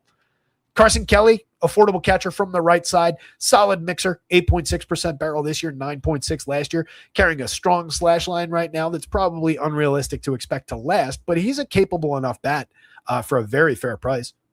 Michael Busch, tons of power from the left side. Not a great matchup for Busch. Not a great day to have him in your lineup, given the lack of home run probability here, but a playable piece at just 4,000, 3,100. Dansby is a player you guys, I think at this point, know that we like. 7 home runs, just a 195, 299, 365 slash line. That on base at 299 defies the 12.8% walks that he's drawing. That shows how unlucky he's been when it comes to BABIP. But he's been hitting the ball very hard. He's hit 7 home runs. It's a really interesting shortstop that people don't like playing. I do include Dansby when I go to the Cubs, but maybe today's not the best day considering the lack of ability to get on base right now and that we've been succeeding with power with Dansby this year. And it's not a great day for power at Wrigley. Miguel Amaya, mix and match catcher, PCA, just another outfielder. Got to say it. At the plate right now, just another outfielder. Does have a dozen stolen bases, which is good. Harrison, ECAB, Cubs, Brewers, or ECAB, Harrison, Brewers, Cubs. Any way you want to put it, just put the pitchers on top. Everything is basically equal. I think the bats are basically equivalent with both these teams looking to succeed the same way and both these teams capable of succeeding that way. And I think both pitchers are roughly equivalent. More upside goes to Harrison, though. Higher ceiling probably on Kyle Harrison. Yep.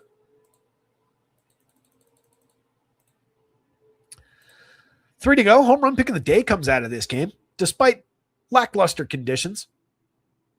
I think I've said lackluster like 12 times on this show. It's one of those words that's just been in my vocabulary this season for some reason. Some of those words just get caught up, especially if you listen during the same show. If I just catch a word or a phrase at the beginning and then like if I repeat it in the first like 5 minutes, odds are I'm going to say it like 10 times during that show just for some reason. We should have like a word of the day Pee-wee's Playhouse thing. Scream real loud. If you notice the word of the day, comment on the show. Let me know what it was. Carmen Ledzinski going for the Pirates, going up against Michael McGreevy. Somebody mentioned McGreevy in chat. Travis Duarte did. Feeling like McGreevy might look good today. Might look playable. Might look okay. Might have a good day. I don't know that he typically looks good, but he's been succeeding. Just 18.8% strikeouts, but it comes against a 5.8% walk. You can get by with that. Doesn't really miss bats. 8% swinging strike rate. That's what I kind of like and why I went with the home run pick that I did. Giving up an 11.1% barrel on top of that. Just 39.6% hard hits, not a bad 12.5 degree average launch, 89.1 miles an hour of exit velo is not overly problematic. But you can see how the stuff performs across his entire arsenal. We are many, many points below average, not a single pitch within 10 points of the average when we come to measuring stuff. He's a good locator, pinpoint control. He's pitched to a 2.10 ERA, but has a 3.77 xFIP and a 4.06 Sierra.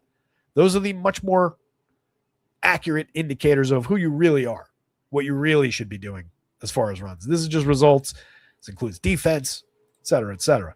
13.1% strikeout minus walk. This is also just a great, handy little indicator. If you don't have access to these numbers for some reason, just take this and subtract that, and you get a great indicator of future ERA. 20 is excellent. 13.1, pretty bad. So McGreevy's been finding this success. The Pirates come in conditions that slightly benefit pitchers with just a 3.69 implied total. I do think he could have a decent day. He projects out just fine and entirely playable over here. At 9,600, I think that FanDuel price is friggin' insane.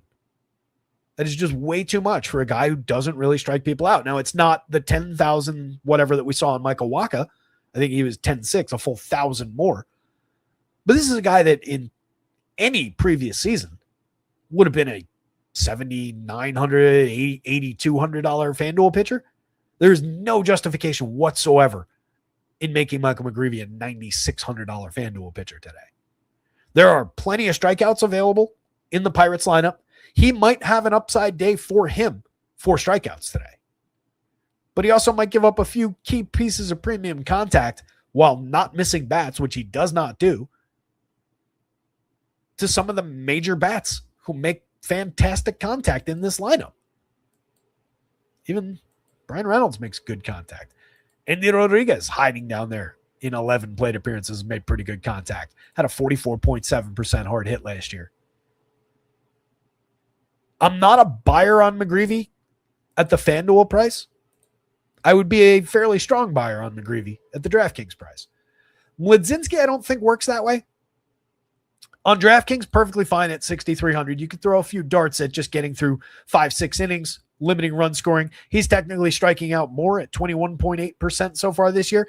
Also not missing bats, just an 8.3% swinging strike rate. He walks more guys than McGreevy. Similar xFIP and Sierra, actually slightly better Sierra than McGreevy on the other side, but pitching to a 4.40 that kind of is aligned to the xFIP and Sierra a lot more than that 2.10 is on the other side. Mlodzinski is good, though, at keeping the ball down. 8.1% barrel rate. Right now, actually 13.4 degree average launch. That's up a little bit for him. Last year, it was 8.6. Year before, 12.9. But with that, has always been decent, as you can see, at keeping the ball in the yard. 1.44% home runs against the 12.9 degree average launch, but just 2.8% barrels in the 50 innings and 4 starts 2 years ago. Last year, sub 2% home runs in a larger sample of similar kind of contact. But he does allow you to drive the ball, right? You can hit the ball pretty hard on a low trajectory. And considering that this is up, that's up, and these are well up, I would expect this spikes at some point. But the history of him being able to limit home runs is having an impact on the card's upside through the home run model, as is a sub 4 implied total. And just not a good hitting day in St. Louis. But call me crazy, I still prefer the bats here. I would hope that maybe some buzz around cheap pitching, some buzz around low totals, bad conditions, etc., keeps these teams low owned. Because I'm downright interested in taking some shots with the Pirates against an overperforming Michael McGreevy. Nick Gonzalez is succeeding via BABIP from the top of the lineup, 378 on base so far. It's probably an illusion, but he does have an interesting 347 xWOBA under his 338 actual, so he's actually technically underperforming. 112 WRC plus. I think a lot of it goes away around the edges, but he's very low strikeout, medium walk rate, so he puts a lot of balls in play. They're not particularly well struck, but he's been finding the success. He fills 3 positions on FanDuel at 28, 2 for 36, including second base, third base on DraftKings, or including only those positions. So either spot, I think, is pretty ideal. You probably end up with him more often at third base because you have Brandon Lau as a highly desirable piece of this lineup at second base. 13.3% barrel so far, a dozen home runs in 188 plate appearances, 379 xWOBA, but Brandon Lau has done nothing but hit home runs as a second baseman throughout his career. Major source of left-handed power to throw at Michael McGreevy here. McGreevy's going to allow Brandon Lau to make contact with the ball several times. I like Brandon Lau's upside for power. 8.57 in the home run model because McGreevy hasn't allowed a ton so far, but I think it's in there. I'm kind of surprised that's not a little bit higher. Brian Reynolds at 4,200. Solid enough slash line. Excellent 385 on base, hitting ahead of O'Neal Cruz, who is a key piece of this lineup. That's just a really nice tandem with Reynolds getting on that frequently. Creates correlated scoring potential for the biggest bat in the lineup. Mr. O'Neal Cruz at 7.88 is your home run pick of the day. 6,200 on DraftKings, 41 on FanDuel. Very expensive. Hopefully it renders them low owned alongside that total. 17.6% barrel, 61.3% hard hits, 10 homers, 16 stolen bases, paying off DFS shares left and right, even when he's not homering. Spencer Harwitz at just 32.28 should be a part of the conversation too. Over 155 plate appearances. 279, 387, 419. This is just Horowitz continuing what he was doing last year. Over 411 chances last year. Totally underrated season. 272, 353, 434. He had 11 home runs, which is not bad in 411 plate appearances. Had a 344 weighted on base, just a 326 X underneath it. I don't want to get excited here. He's not a star by any means, but that's a good everyday player. 119 WRC plus. And when he's as cheap as he is, even filling first base, usually I'm saying, I don't love him at first base. Even filling first base, lefty bat gets on base, creates runs, little bit of pop in the bat going up against a high contact righty. That's an interesting player. Connor Griffin, their star rookie, 261, 320, 392, 3 homers, 10 steals. Interesting piece. Good way to fill shortstop, in my opinion, for 42 for 3,000. Very playable. Bottom of the lineup with Endy filling in a catcher, 2,500 over there. 2,000 dead min price on FanDuel is kind of interesting. 57 plate appearances that were pretty poor last year, but Endy's got a little bit of pedigree on him. He debuted back in 2023 with 3 home runs in 204 Major League plate appearances, /220, 284, 328 in the show that season. That was at age 23. He's now 26. He's made 21 plate appearances in between that season and this one. But in between in the minors, actually, no, not even in between. He's just missed a fair amount of time. Going back in time in the minors, 2022, over 531 plate appearances from high A through triple A, mostly at high A as a 22-year-old. He hit 25 home runs, stole 4 bases, 323, 407, 590 slash line, 162 WRC plus. 15 home runs in 434 plate appearances in A-ball in 2021, the year before that. We just don't have a huge sample over the last 2 or 3 seasons from Endy at any level, unfortunately. But there is talent there. There is the ability to drive the ball, and he's very cheap. Even over here, where you don't need the catcher position. That's just a nice, cheap price. I want many shares of all these guys, but if that helps me buy my way to Chris Sale, Cam Schlittler, somebody like that at the top of the pitching slate, that's going in my lineup. Justin Nixon is not a bad option for that either. Deadman on DraftKings, 21 on FanDuel. That's another kid with some prospect pedigree. We went over it yesterday. Came up with the Red Sox. Cup of coffee last year, didn't do anything special in the show last year, but good minor league numbers coming up. A little power, a little bit of speed. Interesting player.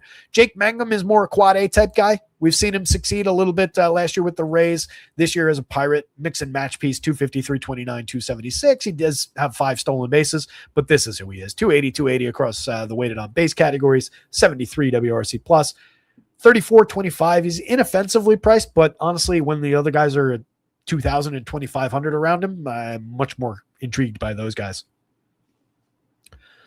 Cards bats going up against Mlodzinski. If he's keeping the ball in the yard, I'm less interested, but I like their upside to find a little bit of contact, a little bit of power against this pitcher.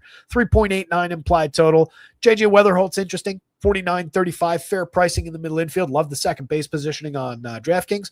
Would pop him in at shortstop, though. He's been at least decent enough with the 362 on base, the 125 WRC plus, 9 home runs, 5 stolen bases. That fills out shortstop adequately. Ivan Herrera at 43, good catcher, 3,200 on FanDuel. He's hit 5 home runs, getting on base at a 391 clip over 215 plate appearances, 16.7% strikeout, 13.5% walk. Everything is either put in play or he draws a walk. Fantastic way to fill catcher at 4,300. I honestly don't understand why he's so cheap on a consistent basis where you need that position with the numbers that he puts up. He's so involved in their offense and was last year. He was really good last year. I don't get it. Alec Burleson at 44-34. Good season for him so far, and 201 plate appearances. Been better than I expected. 7 home runs, getting on at a 348 clip, 127 WRC plus, and a really interesting 388 xWOB under is already good, 354 actual, 11.3% barrel, 48.7% hard hit. He has improved across the board. Strikeouts were already pretty low, but he's pushed walk up a little bit. Jordan Walker has been spectacular. 13 homers, 7 stolen bases, 299, 369, 576. It's a collision of our 2 guys. Jordan on that side, O'Neal Cruz on this side. Those were our 2 guys coming into the year for breakouts, and they're both fulfilling it. I'm going to talk about this so much that I'll eventually jinx their last 400 plate appearances of the year, and they'll both end up terrible, but they've been great so far. Nolan Gorman, 3,200, 2,700. Solid power bat. If nothing else, you could take that for a little bit of premium contact upside for a very cheap price at either second or third on FanDuel. Third base on DraftKings kind of works. 6 home runs on the board. 327 xWOB was a little bit interesting under the 312 actual. Striking out a little bit less. Drawing a pretty good walk rate this year. There's an interesting player in there. 10.3% barrel. 47.7% hard hit. Cesar Prieto, Nathan Church, Victor Scott, all mix and matchy down lineup. Church has barreled a few balls on the season, 9.7% rate over 152 chances, 5 homers, 4 steals. Otherwise, pretty uninteresting. And the other 2 guys are even more uninteresting. Give me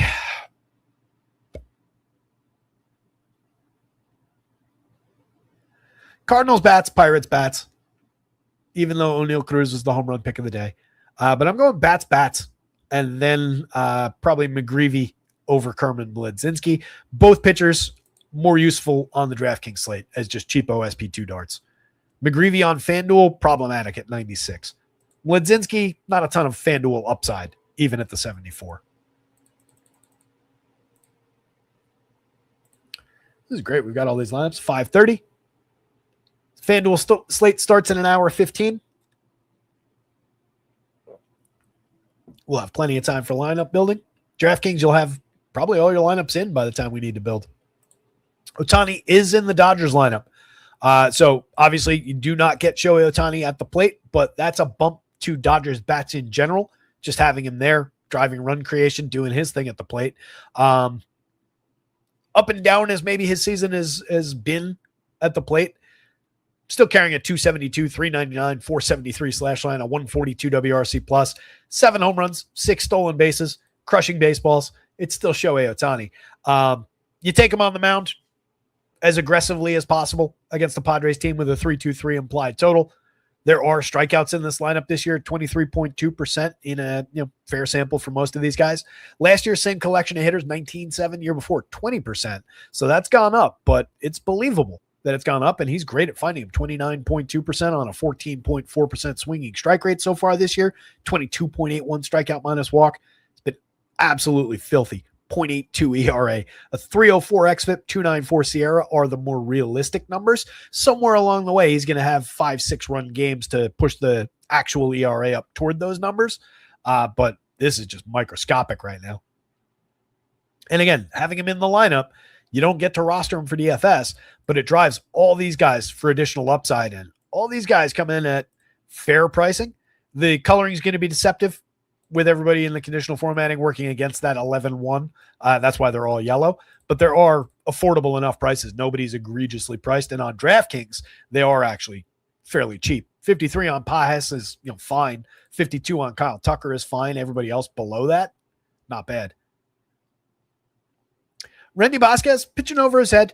23.2% strikeouts against the 7.2% walk, pitching to a 3.05 ERA, but has a 3.78 xFIP, 3.76 Sierra. The 4-run guy is the real Randy Vasquez. He's also allowed a 12.1% barrel on a 41.9% hard hit, 14.8 degree average launch, which just feeds some power upside into this lineup. Only one of these guys above the magic number. Shohei's not getting it because of the pitcher assignment today. But a lot of other guys just barely short of it. 8s and 9s up and down this lineup. Some major home run upside lurking for the Dodgers. I suspect with Ohtani, and that run total probably goes up a little bit. Every reason in the world to think that they get to Randy Vasquez. At 68, you could throw the Vasquez dart on DraftKings as an SP2. He's in the bargain bin. He's perfectly fine.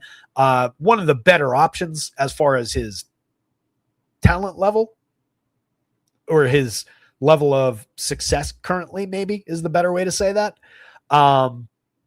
But on FanDuel at 92, I want no part of it.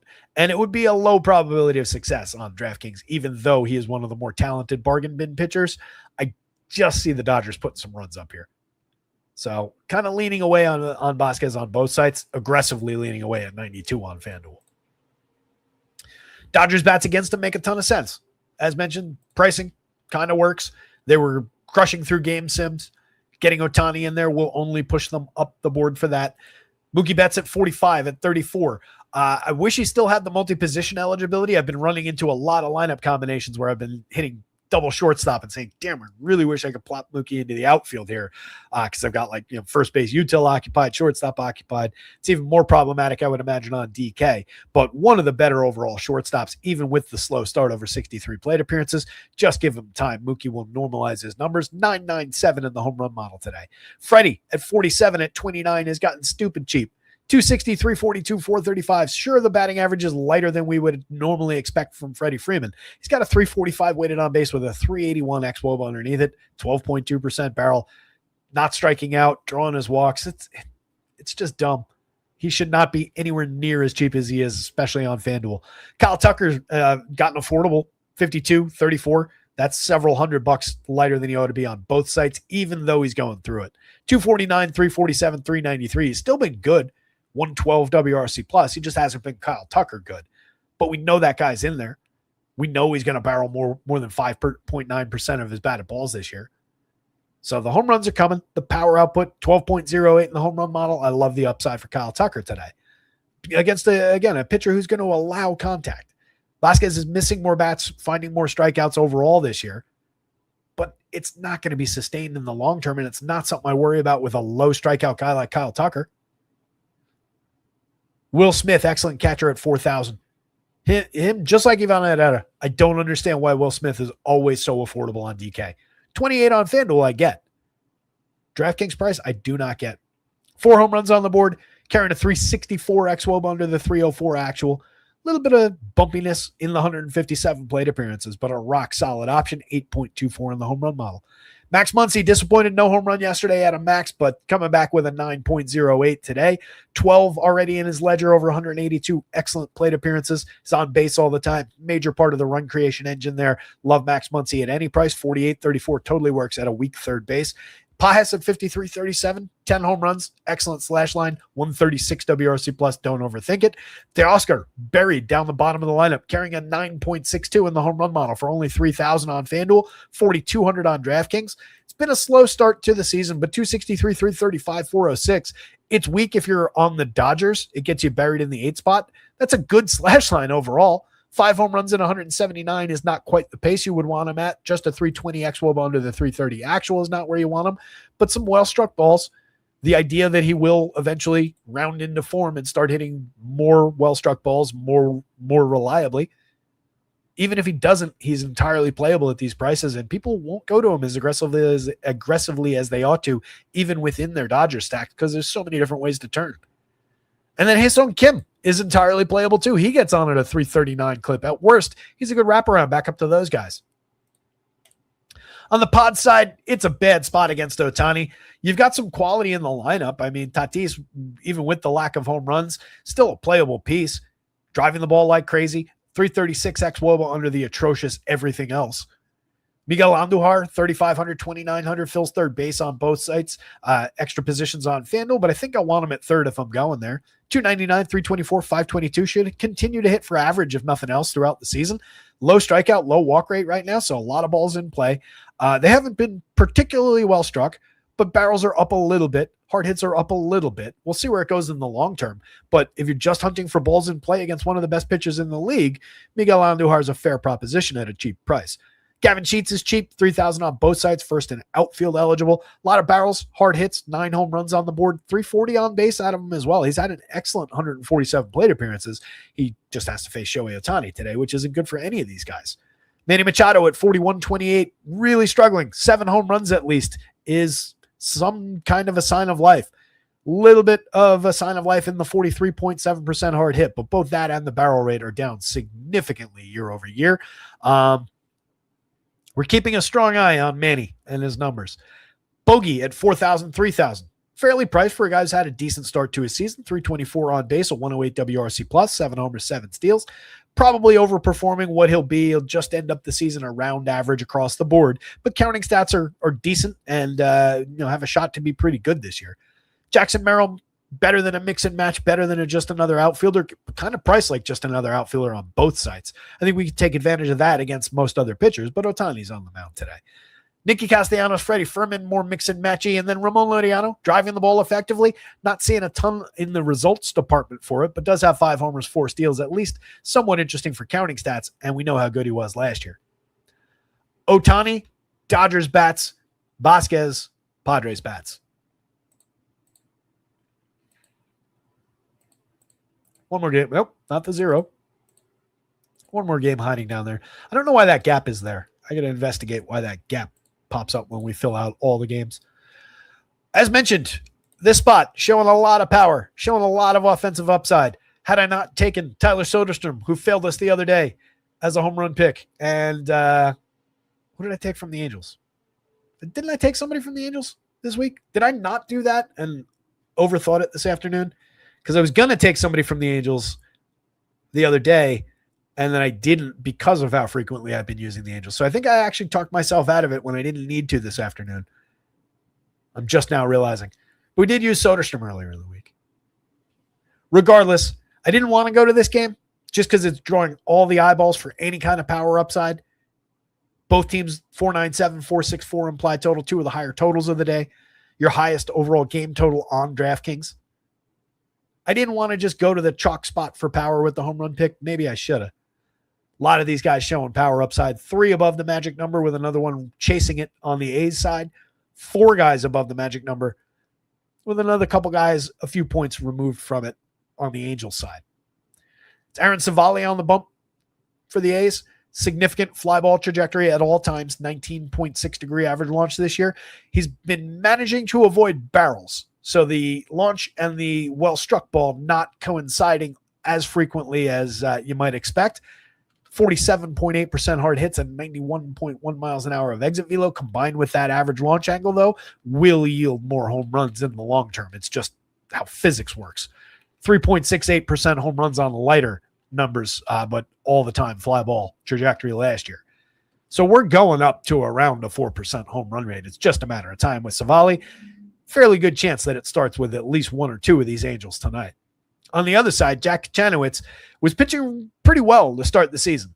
Still under a 4 ERA, but a 4.62 xFIP, 4.82 SIERA. If you remember, during that stretch, I told you as emphatically as I possibly could that none of it was real. We know Jack Kachanowicz fairly well.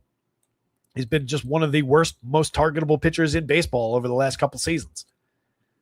And he's really come back to earth with 6 earned runs in each of his last 2 starts. Wasn't striking anybody out even when he was pitching well. Just pitches to contact. Was limiting premium contact, was limiting launch pretty effectively. He might be able to carry that through the season.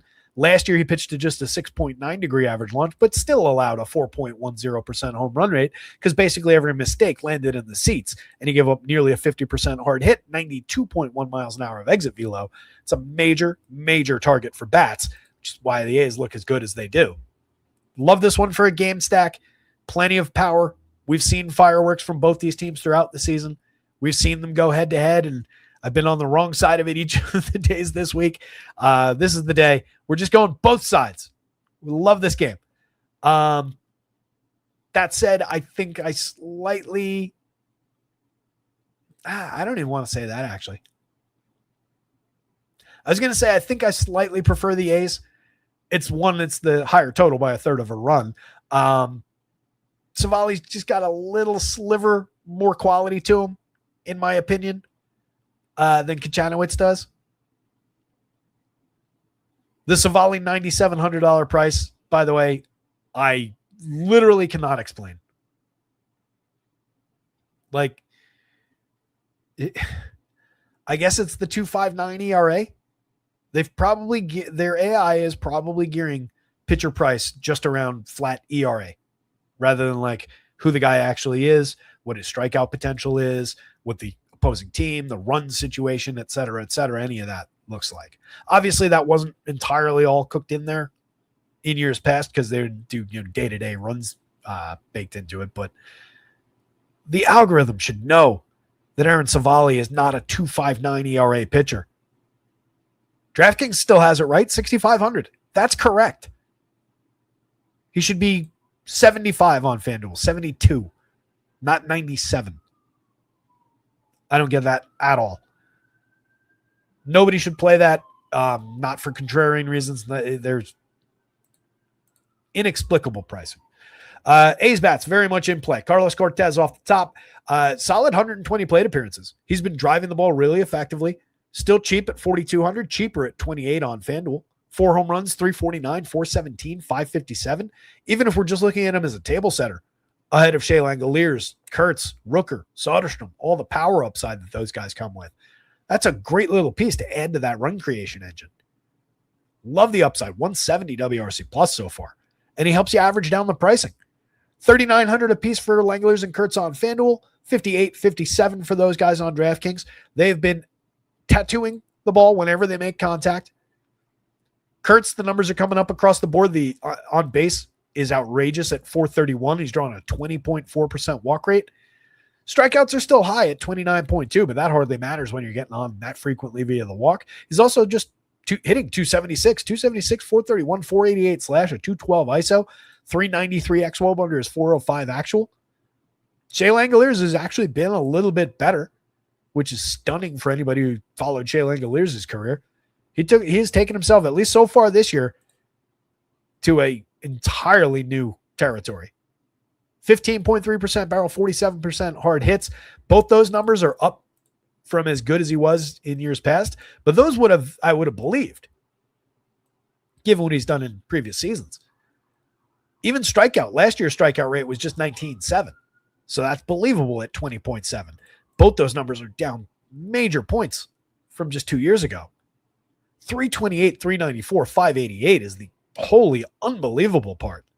And I don't mean unbelievable in a it's going to come crashing down sense. I mean unbelievable in like, I think this guy we're just seeing the gains that this guy has made. I don't know that he hits 300 plus all year. He probably doesn't get on in a 394 clip all year. But I think a lot of what we're seeing with Langoliers is just real. He's just been good. Our guy Brent Rooker, on the other hand, has been kind of bad. 200, 285, 392, 7 home runs, pair of stolen bases. Still carrying that 332 xWOBA under the 298 actual to give us a little bit of faith, and barreling the ball like crazy. Hard hit rate. Barrels are up. Hard hits are up. They're reminiscent of 2 years ago. Brent Rooker's still in there somewhere. Against this pitcher, I love the upside. Hopefully people are sleeping on him. He's only 3,000 on FanDuel. He's 48 on DraftKings. That's higher, but still low for him. Take advantage. It's a great hitter in there. Tyler Soderstrom at 46, 29, 5 home runs. Also scuffling, though. 188, 272, 371. There's a little bit of your problem with those two guys struggling for consistency. But Soderstrom, same thing, 12.1% barrel. Everybody is still making elite contact when they connect with the ball. It's just been a little bit more problematic, a little bit less frequent for these two than we expected. Henry Bolte, premium rookie for this team, over 24 plate appearances, done fairly well so far. No home runs, 41.2% hard hit yet to barrel a ball in the show, but does have power based on his minor league numbers. We have 18, 20 home run type power, maybe a little bit lighter, 15, 18 maybe is more realistic in a full season, but that's a good bat with a little bit of speed too.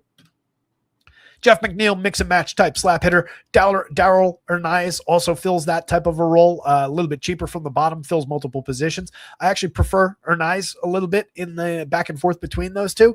And then the guy in the middle is the one that you want. Zach Geloff, 6 home runs, 4 stolen bases, surging over 102 plate appearances, looking like good version Zach Geloff again. 11.1% barrel, 45.8% hard hit. That would be a major, major pickup for this team if he gets back to anything approaching the 2020 guy that he used to be. And then on the Angels side, it's mostly the usual suspects. Obvious plays in Neto, Trout, Georgie Soler, and Joey Adell. All 4 of those guys above the magic number for home runs. Major premium contact numbers for 3 out of 4 of those guys. Joe Adell still struggling for his barrels. His hard hit rate is right there, 46.2% compared to 49.6 last year, 44.5 the year before. But the barrels are still down pretty hard. He's lost about 10 percentage points of barrel rate. That's where the home runs have gone. He's got 6 on the year. It's not nothing, but it's not the pace we typically expect. I like his chances to come and find it all again. He's too good of a bat when it comes to power to not put the pieces back together. 3,500, he's gotten cheap. 2,800, gotten cheap to face Aaron Savali. Love the upside for Joe Adell. So maybe he becomes a little bit sneakier than he ought to be from down here. It's not that people don't know him, but maybe they're more occupied by going to Neto and Trout and Soler up at the top. Maybe they work in a Shanuel for correlated scoring, and then they don't have a place to go with Joe Adell. Soler's hit 8 home runs and 190 chances, 201 ISO, just a 320 weighted on base with an even worse, that's league average, and then 15 points below average xWOBA. But all we really care about is he in the lineup? Is he making contact regularly and with authority? And he has been. Striking out a lot, but drawing a fair number of walks. Keeps him in play, but we're really just looking for the power upside, the one good batted ball event for a cheap price. Shanuel's just a mixer as far as getting on base, resetting the table, perfectly fine in the 3 spot in the lineup. That would be the correct way to configure this. Going down the board, Joan Moncada is kind of interesting. I feel like he's a guy you might be able to sneak through this lineup, even if they're popular, at somewhat low ownership. He's only 25 at a key position at third base, 24 on FanDuel. He has a 7.09 in the home run model. He's driven the ball moderately effectively over his 129 plate appearances this year. Definitely better than his numbers would reflect, 191, 310, 300, despite a 7.7% barrel, 40% hard hits. Those numbers are all right. There's nothing special about them, but it's better than the slash line spin. It's better than the 78 WRC plus. Last year, in a half a season, 14.3% barrel, downright interesting. Reclaimed a little bit of his talent, 289 plate appearances. He hit 12 home runs, got on base at a 336 clip. That's not an uninteresting hitter. Drawn a 13.2% walk against too many strikeouts this year. Last year it was 11.1, year before, same number. I like the strikeouts to go down. I like the quality to go up with Moncada. He'll find some good contact along the way. People won't go to him. Not as aggressively as they ought to. He's a switch hitter too, so you get him from the left side against Savali to start things off in a lineup that's overloaded with right-handed talent. Not a bad play. Josh Lowe from the left side, 22-24. At least he's low priced. 4 home runs on the board. I didn't mean to say that, but I did. 43 WRC plus. He's been really bad so far this season. We've seen more quality from Lowe over time, but he's getting really difficult to work in the lineups, really difficult to trust. If he's in the lineup, he's playable because he's so cheap. Any concerns are taken away by the price. But if I'm going down to the bottom of the lineup, I'd probably be more inclined to play a $2,500 Logan O'Hoppe and just hunt for the home run ball. Major source of premium contact over the last few years. Just got back in the lineup. 110 plate appearances. Pretty empty so far this season. Barrels and hard hits are both down, but we've seen too much of O'Hoppe over the last few years in those categories to really sweat the lack of output so far this year. Adam Frazier, just a mixer if he's in the lineup at all, hasn't been all that good. Could be Ozzie Peraza, could be any number of a couple different guys. Frazier probably gets in there. Lefty bat, and they're going to want to work in another lefty. 239, 311, 388 so far this season. Pretty bad stretch.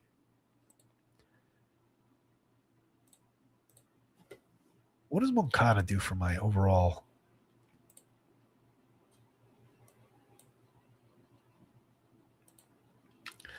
If I just go through those guys, that's a sub $4,000 price for the 5-man. For the ideal 5-man from the Angels. That's Neto, Trout, Soler, Moncada, and Joe Adell for $39.40 a piece for the 5-man. That's cheap. At a 4.64 implied total against the corpse of Aaron Savali. That is not bad, guys. Not a bad way to end the show. I like that stack. I would play that stack on DK. If you worked in like Logan O'Hoppe there, instead of, let's say we take O'Hoppe and we're going to try and maximize price while maintaining as much quality as possible. I think I would do it this way. Much as I love Joe Adell, I would sacrifice that to the price god here. Keep Moncada at 25. Keep Soler at a cheaper price than Adell and more directly correlated to those guys up at the top of the lineup. Obviously, we're keeping Neto and Trout. And then we get O'Hoppe's big bat at catcher for just 25. That brings us to $37.40. So $3,800 a piece across the 5-man. And again, your swap from Adell to Logan O'Hoppe, you're taking your actual power ceiling down slightly. You're taking your overall reliability ceiling down even less. It's not a terrible pivot. Fills a key position. I think that's all I have to say about this. Let's go A's bats, Angels bats. Wouldn't play either pitcher, but if you do, it's probably Aaron Savali, and it's only on DraftKings. I shouldn't say that, actually. At 6,000, as much as we've seen Kachanowicz find success miraculously so far this season, if you want to throw that value dart on DraftKings, it's just as good as $6,500 Aaron Savali. I wouldn't play either of these guys on FanDuel. And that is your show. There's your pitching board one more time. Clintwood's going back to work tomorrow. We're going to miss you, buddy. That sucks. Past few days have been great. Yeah, it's been fun. Went quick. Hopefully it was slow for you. Hopefully you got what you needed. Recharge the batteries before you go back to work. Jermaine Cole saying nobody got the platoon advantage on the Angels. Yeah, it's a heavily right-handed lineup. That's not the do-all, end-all. Though, it's not, we're not going to write those guys off against Aaron Savali because they're not left-handed. Major power upside remains. But yeah, it would be nice to have a big lefty thumper in the heart of that lineup to use. That's why that's why I kind of like Joel Moncada in the middle there. Switch hitter. You get him from the left side. And he does have, a little bit of pop. Larry's updating us on the New York game per Kevin Roth. Best guess in New York, they late start for the leading edge of storms moving in. The storms clear and they late start and play. That would be good. right now it has gotten more overcast in the New York area, I'll say. It doesn't look like there's any raindrops coming down just yet. I'll keep an eye on it for you guys. But yeah, late start I'm fine with. Late start and play totally works. And sometimes that scares a little ownership away from a spot we want to get to. So that definitely makes some sense. Larry's saying stacking the Sacramento LA game makes sense. Yeah, I agree. That end of the night game stack definitely appealing. You get a little bit more to work with on FanDuel with the 3 bonus games. Braves are an interesting enough spot. Obviously, that's your big meaty one, though, with the Mets and the Nats both pulling significant totals. The Mets, the spot of the day, going up against Zach Littell. But yeah, it's that one, and then it's this one. And then everything else kind of falls in between. A lot of light totals, a lot of spots impacted by some wind blowing in, some cooler than average conditions. Not the most robust board as far as those run totals goes. One game at 8, 7.5, 6.5, and then leading into that 9.5. This everybody and their brother is going to go to this game on DK though. That is a full run and a half higher than any other game available to you. If you had to go sleeper squad, I don't think the Dodgers actually qualify, even though that is a low total for them. They'll probably be a little lower owned than they ought to be, and that total actually probably goes up with Ohtani in the lineup. But even so, I don't think they qualify because people will use them effectively enough. I think it might be this game. If I'm just looking for these from these games, because I don't really love this one. I have a healthy enough respect for Waka, and I think Early's interesting as a lefty against those Royals. I don't love the wind conditions and the low totals in this one, plus 2 pretty decent pitchers. If we don't take the Dodgers, we're not taking the Pods against Ohtani. This is the chalk that we're looking to do something else with. I think it leaves this game. Fortunately, that's where we got our home run pick from the Pirates. We've got 2 contact-focused pitchers here who are going to allow these guys to connect. They keep the ball on the ground. They keep the ball in the yard. This game goes bust. Then I don't know where we're getting any scoring from. Could be a light scoring day overall. Should be a fun one, though. A lot of ways to break it down. A lot of wrinkles to work with, and some very fair pitching prices on DK. Fair in a way on FanDuel, where all the guys that you would want to use from the middle are at mistakenly high prices, so you're making the same decision anyway, and then you've got the 3 aces. But on DraftKings, on the shorter slate, you got the 2 big prices, but you've got a lot of combinatorics going on between these guys that I think get really, really interesting because you've got a lot of playability given all those 3.5 run totals through all those games, except for like the Kachanowicz. Who's the other one? Kachanowicz. Vasquez, again, there's playability there. 68. He's been good enough with this up and down as the Dodgers have been. Anyway, let me get out of here. Let me get this stuff updated. 47 minutes until FanDuel locks, so we should probably get some confirmed lineups up on the website, which is rotoscouts.com.